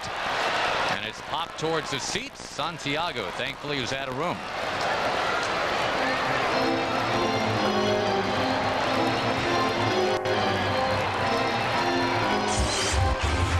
We'll take a look at Gobble's speeds. The low is 71, is probably his curveball. His highest fastball has been 88, but you wouldn't know it by the way the hitters have swung at his fastball tonight. They've swung at his fastball as if it was 94, 95 miles an hour. So he's been very effective with it. He's hidden the ball, made it tough to pick up, and he's thrown in to the hitters. And he's been a little more than the Rangers can handle thus far in this ball game. It's as simple as that.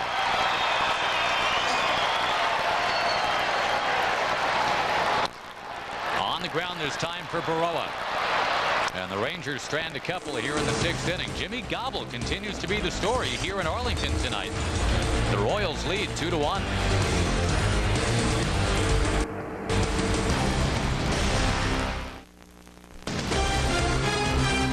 Texas Ranger Baseball on Fox Sports Net, brought to you by Southwest Airlines. Over 2,800 nonstop daily flights to 60 destinations. By Rico, how well do you print, copy, scan, fax? How well do you share?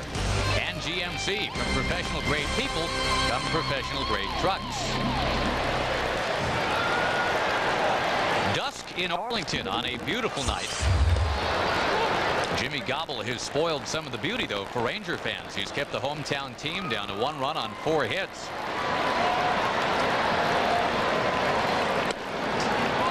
Ricky Lopez, the number 9 hitter, has already walked once tonight. He goes up 2-0.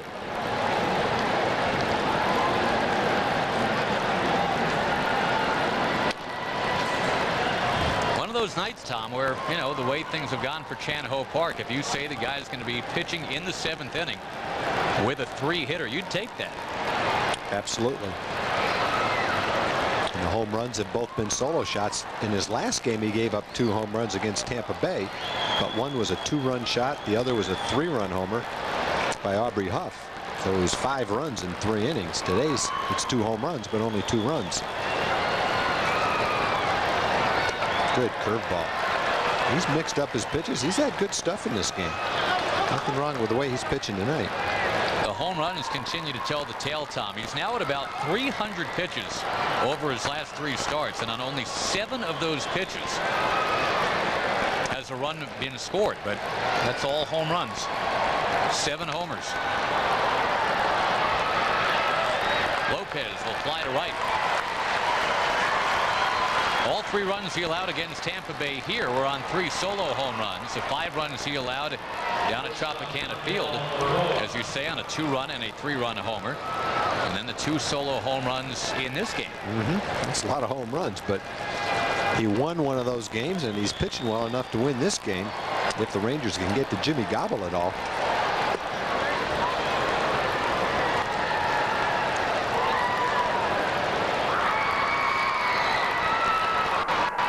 With that home run to left, his 2nd of the year back in the 3rd inning.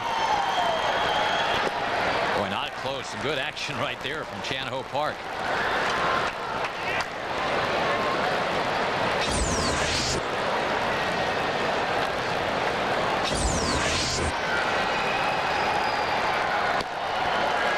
Now finding the inside corner with a fastball, 1-2. Good idea of what he's trying to do.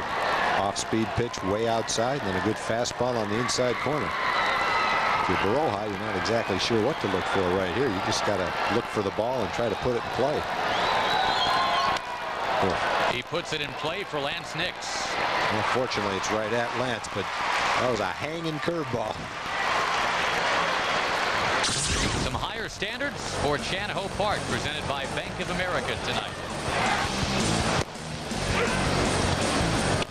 All breaking balls and all well located.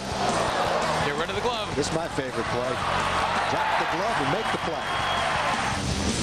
Sometimes the glove falls off. I think that time he dropped the glove on purpose to make that play. Like a catcher sheds the mask when chasing a pop fly. He got away with a pitch to Baroja. He hung that curveball, but just because you hang a pitch doesn't mean it gets hit for a base hit or a home run. That time it was lined right straight to the center fielder.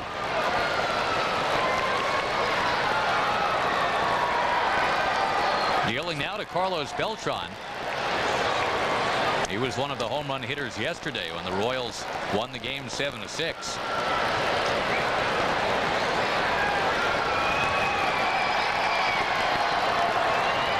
All 9 Kansas City runs in this series have scored on the long ball.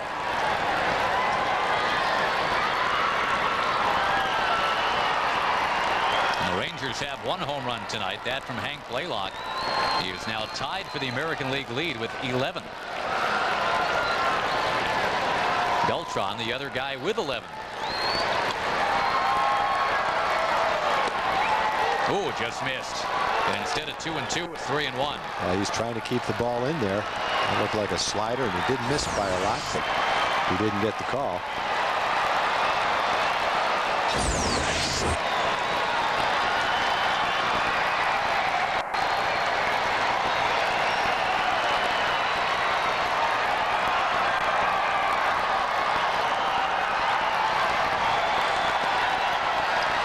Comes back and walks him. There have been some close calls for Chan Ho Park tonight. Balls he's had to shake off. Well, this ball on the left is going to be a ball to Beltran. It came back and looked like it almost caught the inside corner. This one to Sweeney is a good curveball. That does catch the corner. So you can see how close some of these pitches are. Sometimes they go your way, sometimes they don't. Tough pitches for an umpire to call because they're borderline pitches. Both of them excellent pitches by Chan Ho. It's a deep pitch count tonight, 112 for Chan Ho Park. The bullpen has just now been asked to get up and go to work. What a study in contrast. I mean, it's been literally almost twice as many pitches from Chan Ho compared to his counterpart Jimmy Gobble tonight. After the game, the Busch Light Southwest Sports Report. 30 minutes of nightly sports news dedicated to teams throughout the Southwest. That is right after our game tonight on Fox Sports Net. One of the topics is long hitters at Colonial. Did you read the little piece about Jose Canseco? No. He is attempting, no, he's not playing Colonial. He is attempting to join the Long Drive Tour. And he's competing somewhere for a place on that. Claims he hits the ball occasionally, 350 to 400 yards. They asked his agent if he hit it straight, and he said, well, sometimes. So he's going to have to zero in on the fairway to compete on that tour. But that's what he's trying to do next. That and finish up his book and be a movie actor.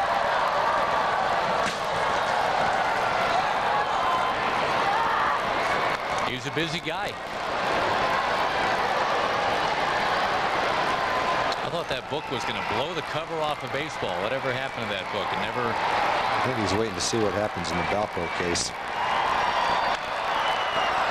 Not a bad idea. 1-1 to count to Mike Sweeney. The best endeavor that he had, I thought, was about 5 or 6 years ago before the stock market bubble. He was with a firm that was representing players and doing their investments. I saw him on CNBC one day. They were interviewing him. And he actually made the comment, if you can't make 40% a year on your money, you're an idiot. Boy, I guess I'm like a triple idiot then. Now that one hitting Sweeney just barely brushed him. And that's the third hit batter of the night. There was a warning issued earlier.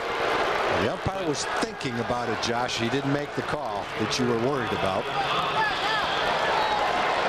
Penny's going, hey, what about? What about it? You warned him.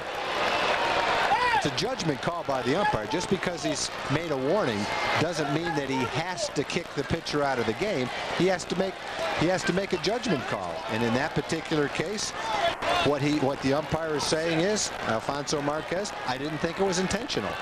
You can't eliminate his ability to pitch in, but you also can't read his mind. You don't know what he's doing.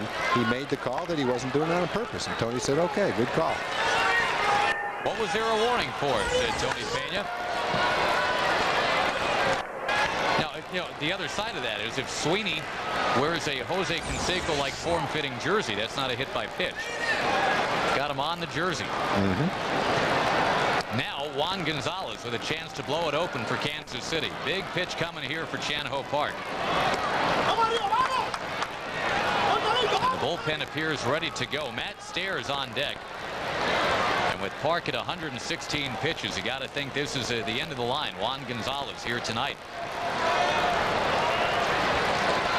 You know, there's no word whether Jose made 40% of his money during those 3 years of the bubble bursting. That ball blasted to left field. Juan Gonzalez back in Arlington has broken the game open.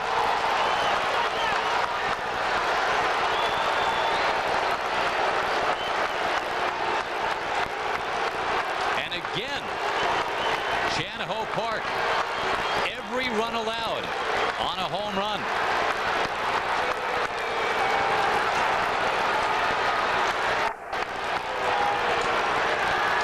Juan's first homer in about 5 weeks. And the end of the night for Chan Ho Park. That's too bad because Chan Ho got the first 2 outs in the 7th. He's got a good game going, but then a walk and a hit batter and a hanger that Juan hits right down the line for a home run. So for the most part, it was a good effort. There was a lot of good pitches. but there were too many pitches that he made mistakes on that were hit out of the ballpark, and a walk and a hit batter set up Juan's home run here in a 3-run inning. My goodness, all of a sudden 5-1 Kansas City. We'll be right back.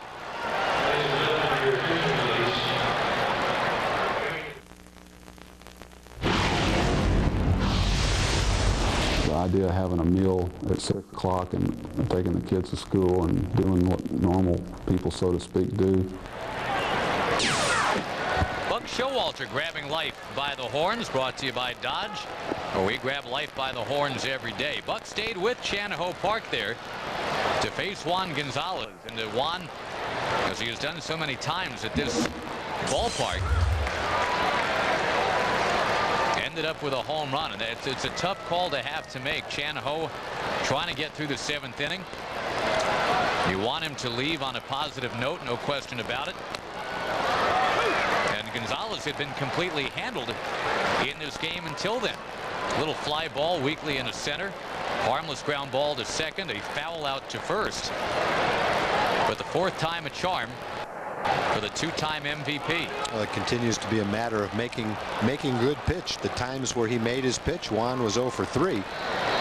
But then it looked like a hanger right out over the plate, and you just can't make that pitch under those circumstances in a 1-run game with 2 men on to a guy that's hit as many home runs and driven in as many runs as Juan has. You just can't make that pitch if you want to stay in the game. Mike Young standing, firing. He got him. What a play by Michael Young. But the damage is done here just before the 7th inning stretch. The Royals lead the Rangers 5-1.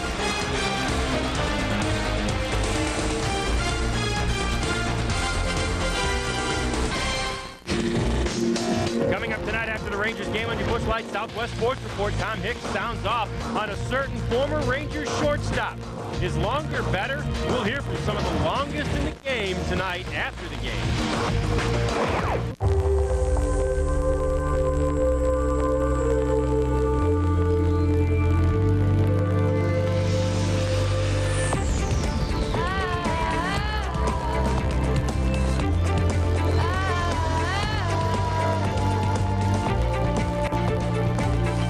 The 7-passenger, electronic 4-wheel drive Acura MDX. Power and safety, living in perfect harmony. Well, Jimmy Gobble continues to deal strikes. Here's a GMC game summary and a 5-1 Royals lead right now. 3 home runs, 1 3-run shot, 2 solos for Kansas City. Blaylock's got a home run. But Jimmy Gobble just continuing to mow down Ranger hitters. He's throwing less than 10 pitches per inning. The Rangers very aggressive, but then again, Jimmy Gobble has been throwing strikes all night. If you try and wait him out, you're going to be down 0-2. Jordan reaching for it, taps it along to third base for Aranda, who gets Brian Jordan by a step. Aranda's a solid player. He hits for average, doesn't hit a lot of home runs, but he's an RBI guy. He's hitting about 350 with men in scoring position this year, and he's a solid guy at third base. When the ball's hit his way, you can pretty much count it being an out. Not a spectacular player, just a very solid guy, kind of guy that can bat 6th on a winning team. Kind of guy you need on a winning team. Count on him being in there every day and delivering a solid effort day in and day out.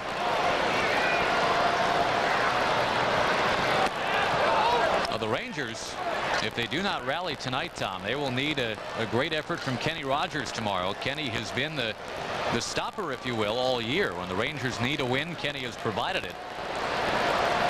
The last thing you want to do with the Yankees coming in for the big weekend is head into that weekend with a losing streak of any length. And plenty of time to come back in this one tonight. The Rangers, remember, at this ballpark, Ameriquest Field in Arlington, came back from down 14-4 last homestand. So 5-1 certainly not insurmountable.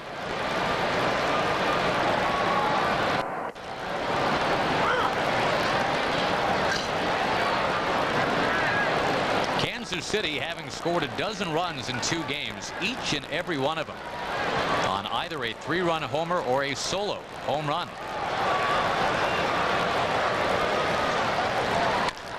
Young with a base hit into right field. And incredibly, the Rangers actually out hitting the Royals right now. 5-4, but they trail the game 5-1.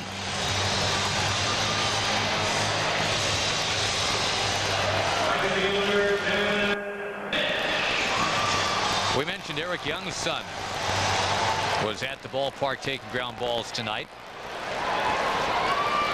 18 turning 19 years old. Carlos Almanzar had his son here and is here for the rest of the summer, we're told, with school in the Dominican being out now. And Almanzar's son looked pretty awesome at second base taking ground balls too. Yeah, he did. I was interviewing Carlos while they were taking ground balls out there, and when we were done, he went out there to field the balls back from the first baseman while Steve Smith was hitting the grounders, and I couldn't figure out why he was out there doing that. Makes perfect sense now. That was his son fielding the ground balls. 13-year-old son Michael. And Buck Showalter walked by after that display and jokingly, of course, offered to sign the kid on the spot. 13 years old, you can't do that yet. There was a 13 or 14-year-old back in the, oh boy, early 80s, maybe late 70s, that the Blue Jays signed, and then the rule went into effect shortly after that. I think you had to be 16 to be signed in a Latin American country. I can't remember the kid's name, but he was a shortstop. Some Bank of America higher standards. We talk about Almanzar. How about Frankie Francisco and Francisco Cordero? 3 guys bringing the heat. Yeah, it's kind of a fun story for the Ranger bullpen. Late inning bullpen guys, all living in Santo Domingo in the Dominican Republic. In fact, Almanzar and Cordero have played for the same winter ball team for the last 5 or 6 years. They're very good friends. But Carlos was saying it's a lot of fun for him to be in the bullpen with 2 close friends like that out there. And they're all big, strong kids with great fastballs and other pitches that are fine, too. 3 quality guys to have out in the bullpen. I'm putting in the call, by the way. 3-1 to Mensch. All right. He'll take a walk. Didn't give him a chance to swing the bat. Lance Nix will come up. Now, we mentioned before the game that Gobble had thrown 40-plus innings, only 9 walks, excellent control, but only 10 strikeouts. Not many strikeouts, and this game is pretty much held true as far as that scouting report goes. Into the 7th inning, 1 walk, which is a great total, but only 2 strikeouts. Yet a very effectively pitched ball game. Well, the victim of those 2 strikeouts stepping in right now. Time for Lance Nix to turn his night around.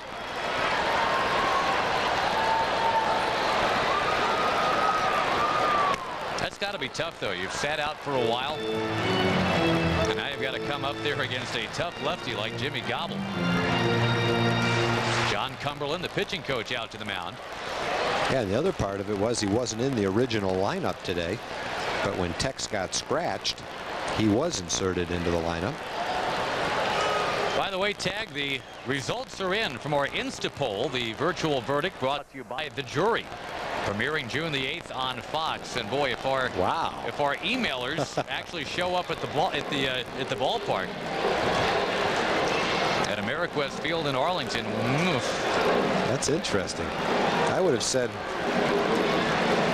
40-60, good, bad, and zero indifferent. I don't think anybody's just going to sit there.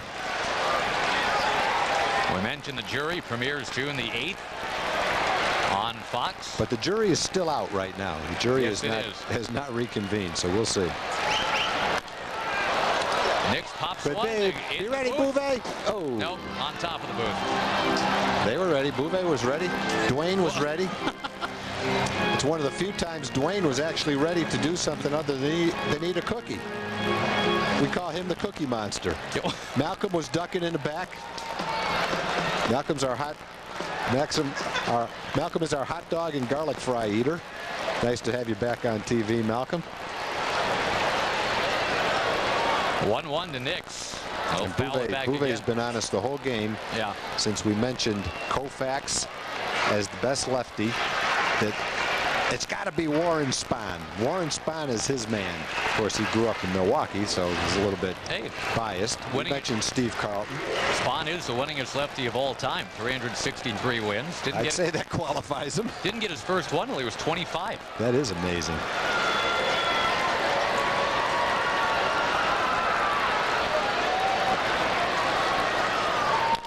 Nix will sweep it towards the right side. Harvey drops it. And the bases are loaded.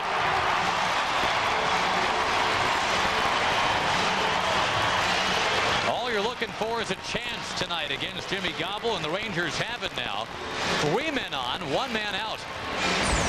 And Gerald Laird coming up. Well, Lance, that's kind of the same pitch and a similar swing that Hank hit a home run on. Lance reached for a breaking ball, hit it toward the hole, made contact. Harvey swats at it and knocks it down. That should go as a base hit, I would think, for Lance, and loads him up for Gerald Laird. And I'm making a call right here. Attaboy. Yeah, it is an infield hit for Lance Nix. I'm going Gerald first home run. There's a little precedent for a big grand slam today. Matt LeCroy hit a huge grand slam. Gerald's not going to do it against Jimmy Gobble, though. Here comes Tony Pena. A move to the bullpen, Sean Camp. And we'll see if it's Gerald Laird who will take the swing or if the Rangers will pinch hit. Somebody's going to get a shot to tie it up when we come back.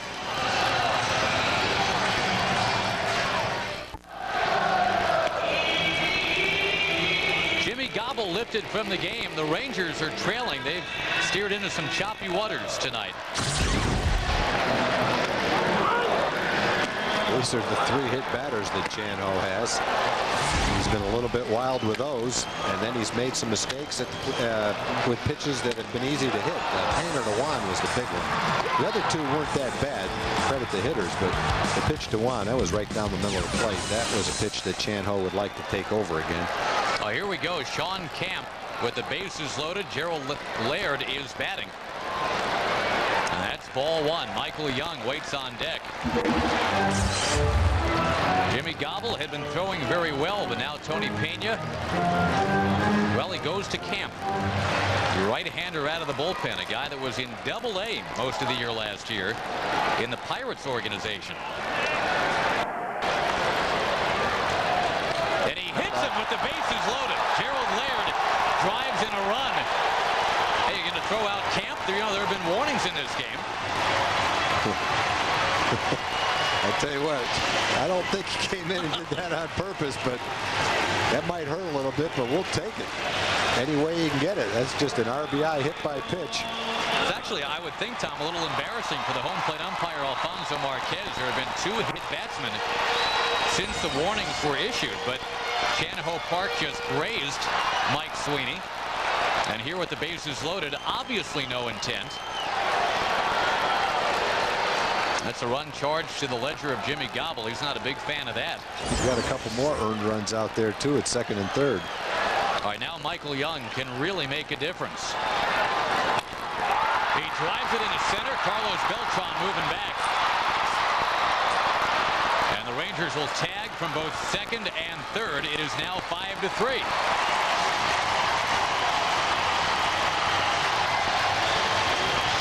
The Royals have just gotten a lefty up in the bullpen just now. Will Tony Pena get him with Hank Blaylock coming up? They send an infielder in to talk to the pitcher. Bobby Schaefer, the bench coach. Yeah, Jaime Cerda has only thrown maybe 7 or 8 warm-up pitches out there, Tom, but even though Hank has a homer off a lefty tonight, this is a move Tony Pena wants to make, go lefty-lefty in what is now a 5-3 very interesting ball game at Ameriquest Field in Arlington. Blaylock a chance to put the Rangers on top when we come back.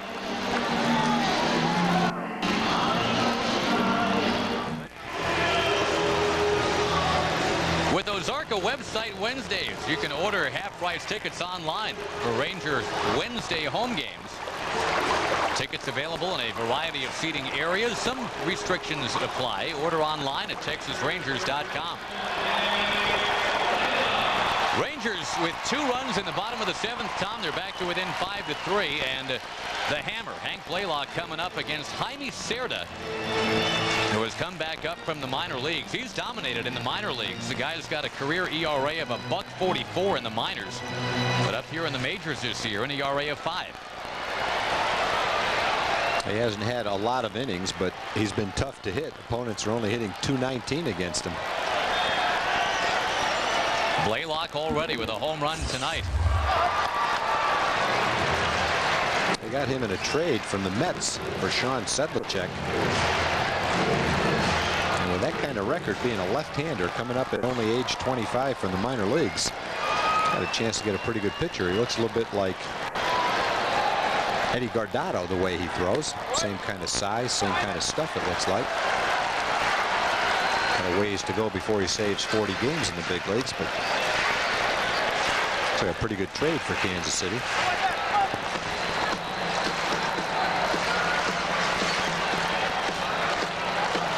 Soriano waiting on deck. Blaylock hits a pellet into right center field, but there's Beltran. Man, a hard hit ball, but it does not drop. The Rangers scored twice. It is now 5-3.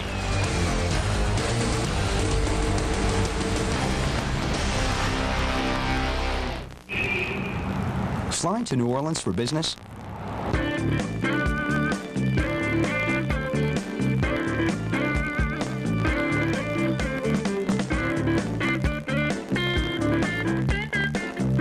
When you choose from any of Southwest Airlines' 15 daily flights to New Orleans, receive a bonus credit for every round trip purchased on Southwest.com. That's 3 total credits for each round trip. You are now free to move about the country. Smart. After we tell you that the Odyssey from Honda has been named by IntelliChoice as the best overall value in its class for 2004, and after we point out that the Odyssey received a 5-star crash test safety rating, there's really only one thing left to do. Offer an irresistible lease, of course. Smart. Very smart. For a limited time, lease an Odyssey EX with a rear entertainment system for $259 a month for 24 months.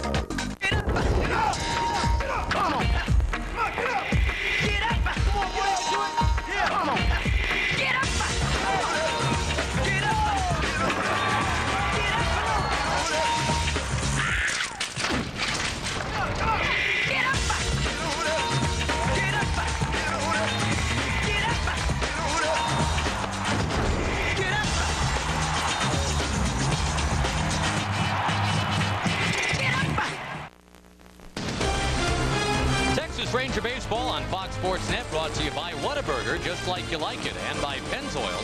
Not just oil, Pennzoil. 5-3 game in the 8th inning. The Royals have the lead. We go to Jim Knox. All right, thank you, Josh. You know, it is senior day for Glen Rose High School here. That's right, these guys having a good time at the ballpark. This is Laura Lee Shanks. She's the class president, also the valedictorian. How many seniors in the senior class? 101. And how many on hand tonight? All of them. And what'd you guys do on senior day? We went to the Parks Mall and then we came here. Okay, now you're enjoying the Ranger game. Tomorrow, do you have class tomorrow? We're supposed to. Well, let's call it Senior Skip Day tomorrow, huh? Why not? Ask them if they've ever seen the dinosaur tracks. He can't hear a word. He's deaf now. Carlos Almanzar will come in and pitch for the Rangers here in the 8th inning. You look at his numbers, and Buck Showalter has been very impressed with Carlos Almanzar. We talked to him about his 8th inning man.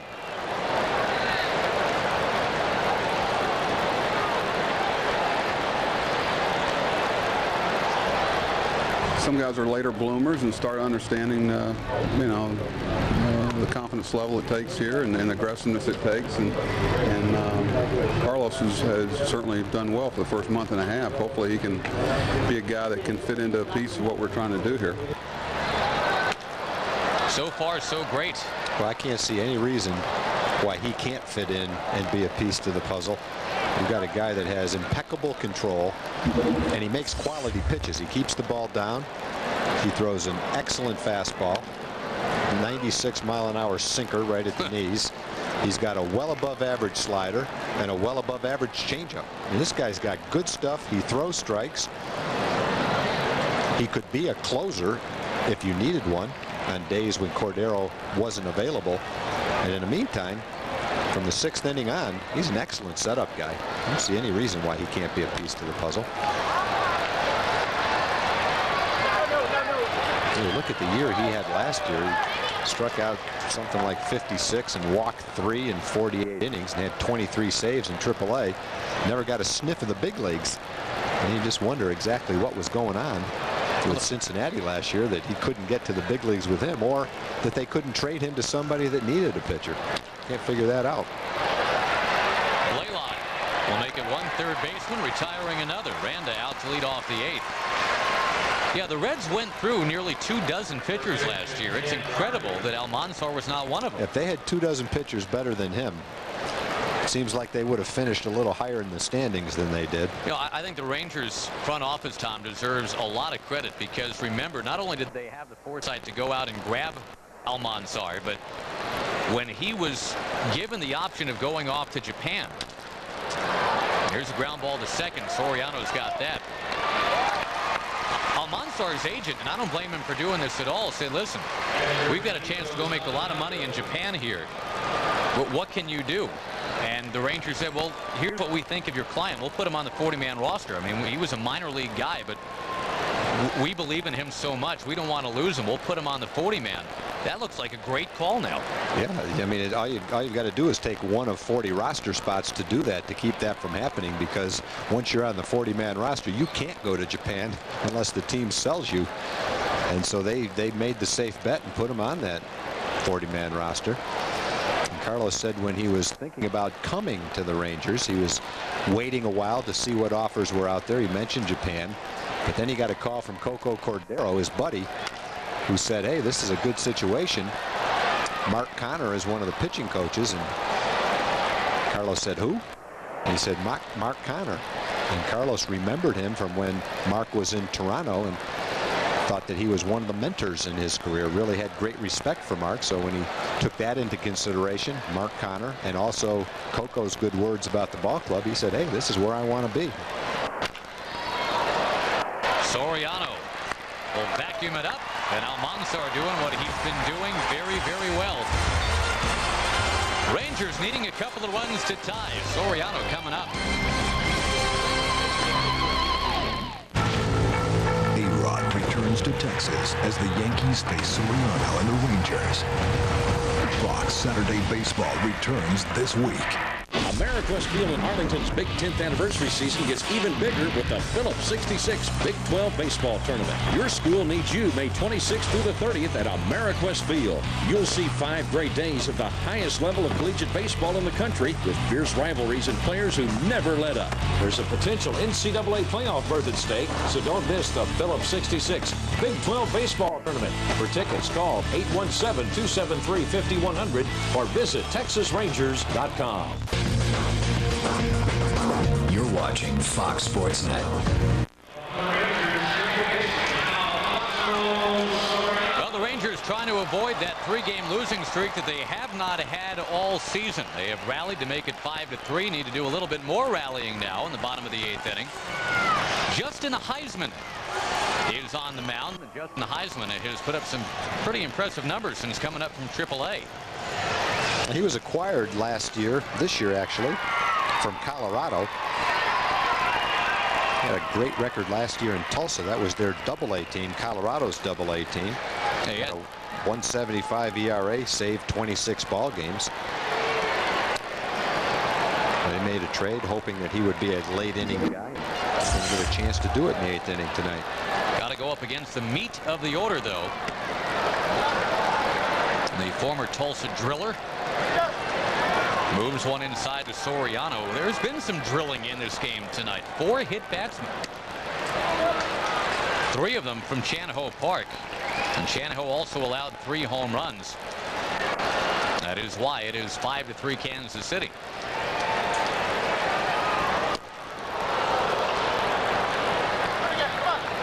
The Rangers have a home run from Hank Blaylock. There was also a hit by pitch with the bases loaded and a sac fly.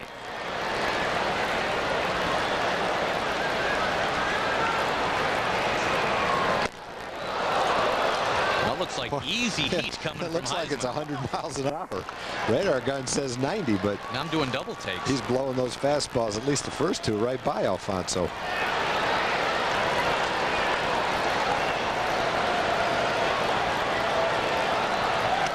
That one almost hit him. Well, you'll take that one. That was a changeup, it looked like.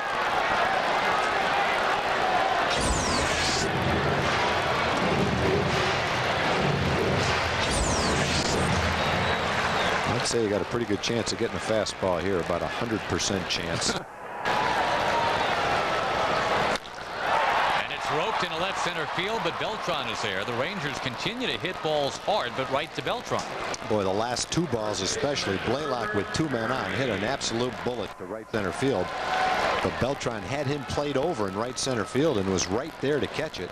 That time he had Soriano played over in left center field and a similar type ball right at him in center field. So he's been playing the hitters correctly the last two times. Blaylock and Soriano with line shot outs.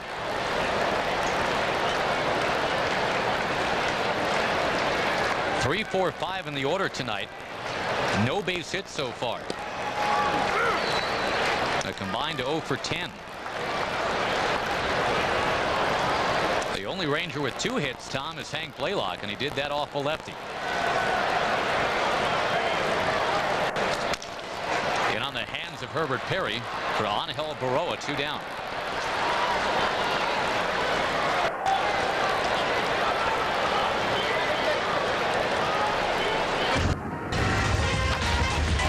Another quick reminder, programming-wise, the Rangers and the New York Yankees Friday on Fox Sports Net at 7 o'clock. The Yankees and the Rangers currently have the exact same record, 22 wins and 16 losses. Live pregame show from Ameriquest Field in Arlington. A lot of pomp and circumstance as expected. It's Fox's national game on Saturday.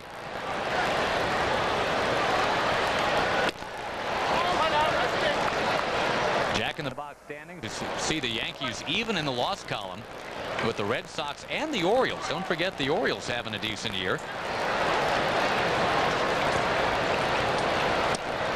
The Orioles just keep getting rained out. They're 2.5 in back of Boston because they've played 5 fewer games.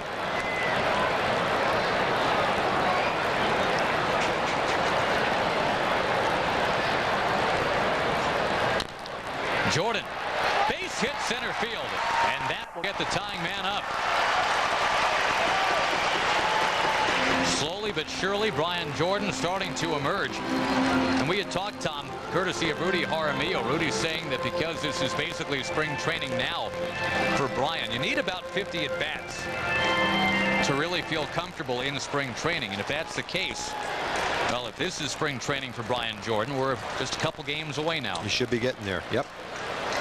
And the other thing for Brian is being healthy enough to play 7 or 10 straight games. You know, it's been kind of in the lineup, out in one day, out one day, play 2, out 2. And it's tough to get your timing under those conditions.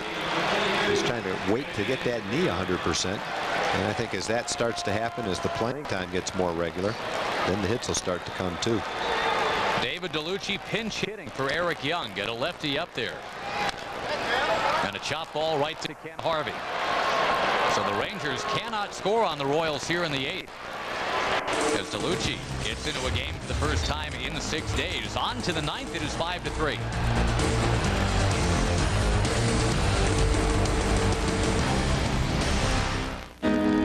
Thinking about refinancing your home?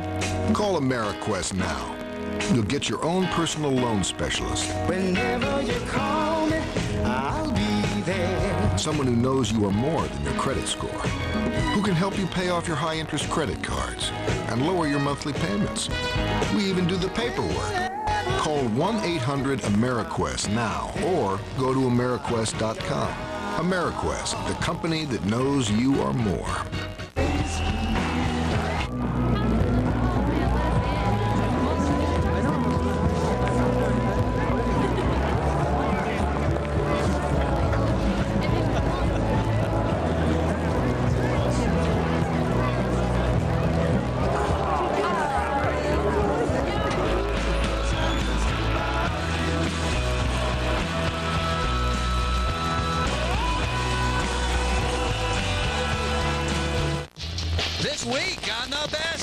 sports show, period.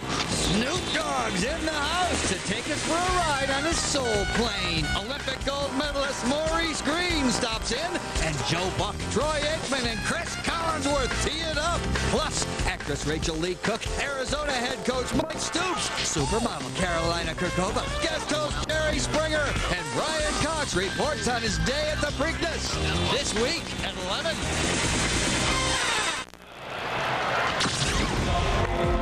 A programming reminder, if you want to see Gerald Laird bust a move, tune on in tomorrow at 6:30. Highlights from the Rangers Triple Play charity event. It will also re-air next Thursday at 7:30. That really was something to behold right there. You know, Gerald had that move in him. When Gerald comes up to the plate, Chuck Morgan plays the song, "I Like the Way You Move." And that's why, apparently. Now, the Rangers trailing here 5-3 in the ninth. Carlos Almanzar trying to keep it close, and David DeLucci stays in the game playing left field. There had been some concern, Tom, that DeLucci might be heading to the DL with those back spasms. Good to see him back out there. Yeah, the other concern was he was having a hard time getting over Anna Kournikova yesterday. Got to play catch with her. You mean play catch like in little quotation marks, or literally play catch? No, literally play catch. He warmed her up, caught the first pitch that she tossed out for the game.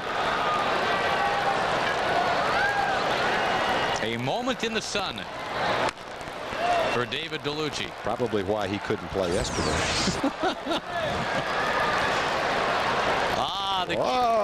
The kiss that launched us 1,000 ships. Well, maybe a dozen. All right, maybe 2. Whatever happens this year, he's the only Ranger to get a kiss from Anna Kournikova. Well, yeah, that we know of, yeah. Yeah, well, that's true that we know of. I don't see any mad dash to catch the honorary first pitch tonight, by the way. Lopez down on strikes. The principal from Capella High School, I guess, you know, not exactly the same thing as Anna Kournikova.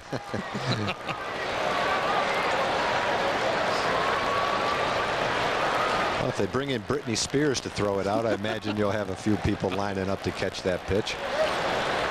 Usually you don't see both teams right up on the railing for the honorary first pitch.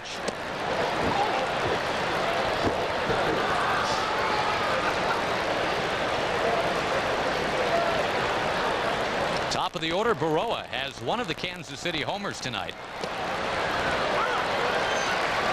And a frustrating evening yet again. Yesterday the Rangers gave up 7 runs, all on homers. They've allowed 5 runs tonight, again all on home runs. There's been a number of games like that. Kevin makes the play on the line drive. Think back to that Tampa Bay game when they hit 5 solo home runs against the Rangers. Well, so we've had a lot of games like that this year. The last 3 games started by Chanahoe Park. All the opponents' runs have come on home runs. Yeah.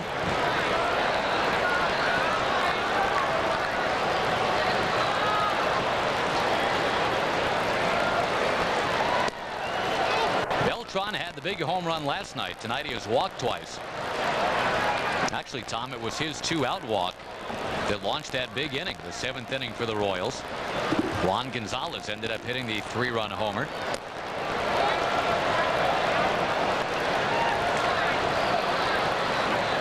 That stands up as a headline in tomorrow's paper. If nothing changes, Juan Gonzalez will have been the difference tonight. Chop ball. Herbert Perry's got it. He'll take it himself. Almanzar continues to pitch very well. Now the Rangers need that rally. They need 2 to tie, 3 to win when we come back.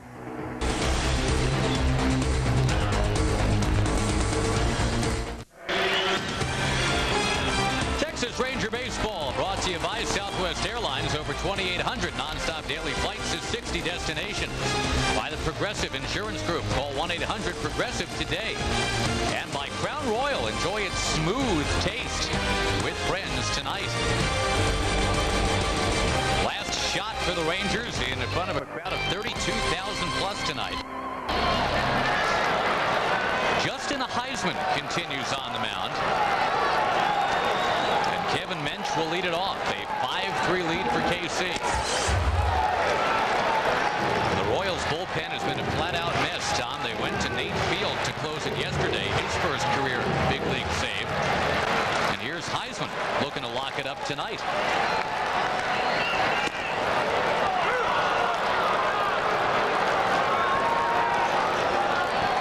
Nix is next. Laird would follow.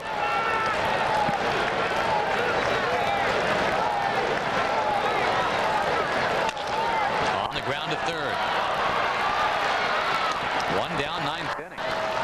And these young relievers from Kansas City, Field yesterday, Heisman tonight, keeping the Rangers from breaking loose here. Center fielder, Lance Nix. The only inning tonight, Tom, that the Rangers had the leadoff man on. That man simply circled the bases. Hank Blaylock in the 4th inning hit that home run.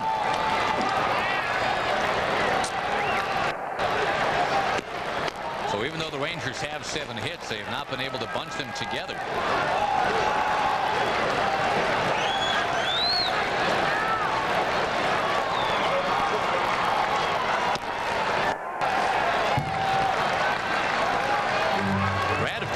Wandered out on deck, so if Nix gets on, you've got a home run threat that might just come up there.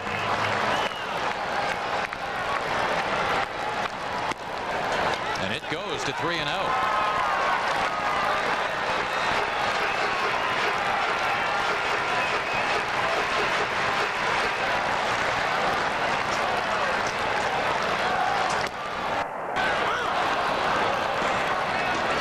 Nix 1 for 3 with an infield single tonight. Still battling through a sore neck that has held him out of the lineup for most of the week.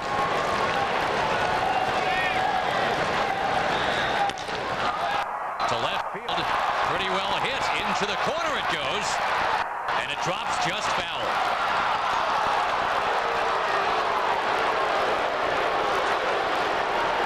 Now the count 3-2. By the way, our Gatorade player of the game, don't forget the job Jimmy Gobble did tonight. He needed only 48 pitches to get through 6 innings tonight, and then ran into a bit of an issue in the 7th.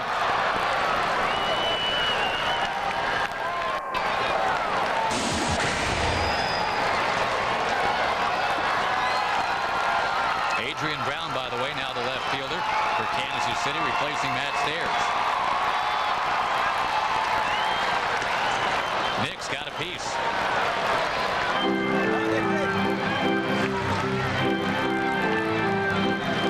Well, you'd love to see Fulmer come up there in the 9th inning. He's already been a 9th inning hero against the Kansas City Royals this year. Had that home run to win a game 9-7 about 3 weeks ago.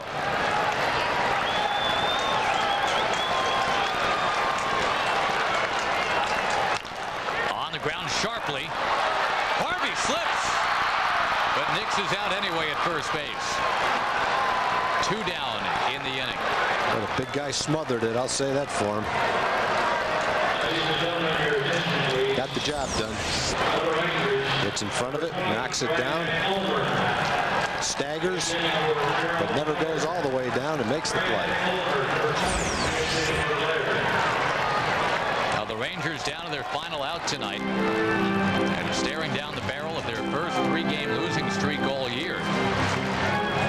And as the Rangers are in this little spin, losing 5 out of 6, the Angels keep winning. They won last night in 11. They're leading early tonight against the Yankees, 1-0. That's the score by which they won yesterday in 11 innings. Anaheim keeps losing players and they keep winning games. It's phenomenal. They are 26-13.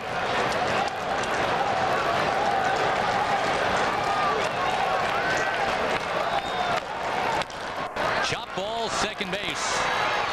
And the Kansas City Royals once again have defeated the Texas Rangers. The Royals get just their 4th win all year from a starter. Juan Gonzalez hit the big home run. It is also just the 5th time all year that the Royals have won a game on the road. Their 4th win was yesterday. And the Rangers had been the best home team in baseball, so things have just flip-flopped around here. Kansas City is unslumping, and the Rangers now are slumping. But they are still 5 games over 500 at 22-17. A 5-3 final tonight, and we get you ready now for the Southwest Sports Report.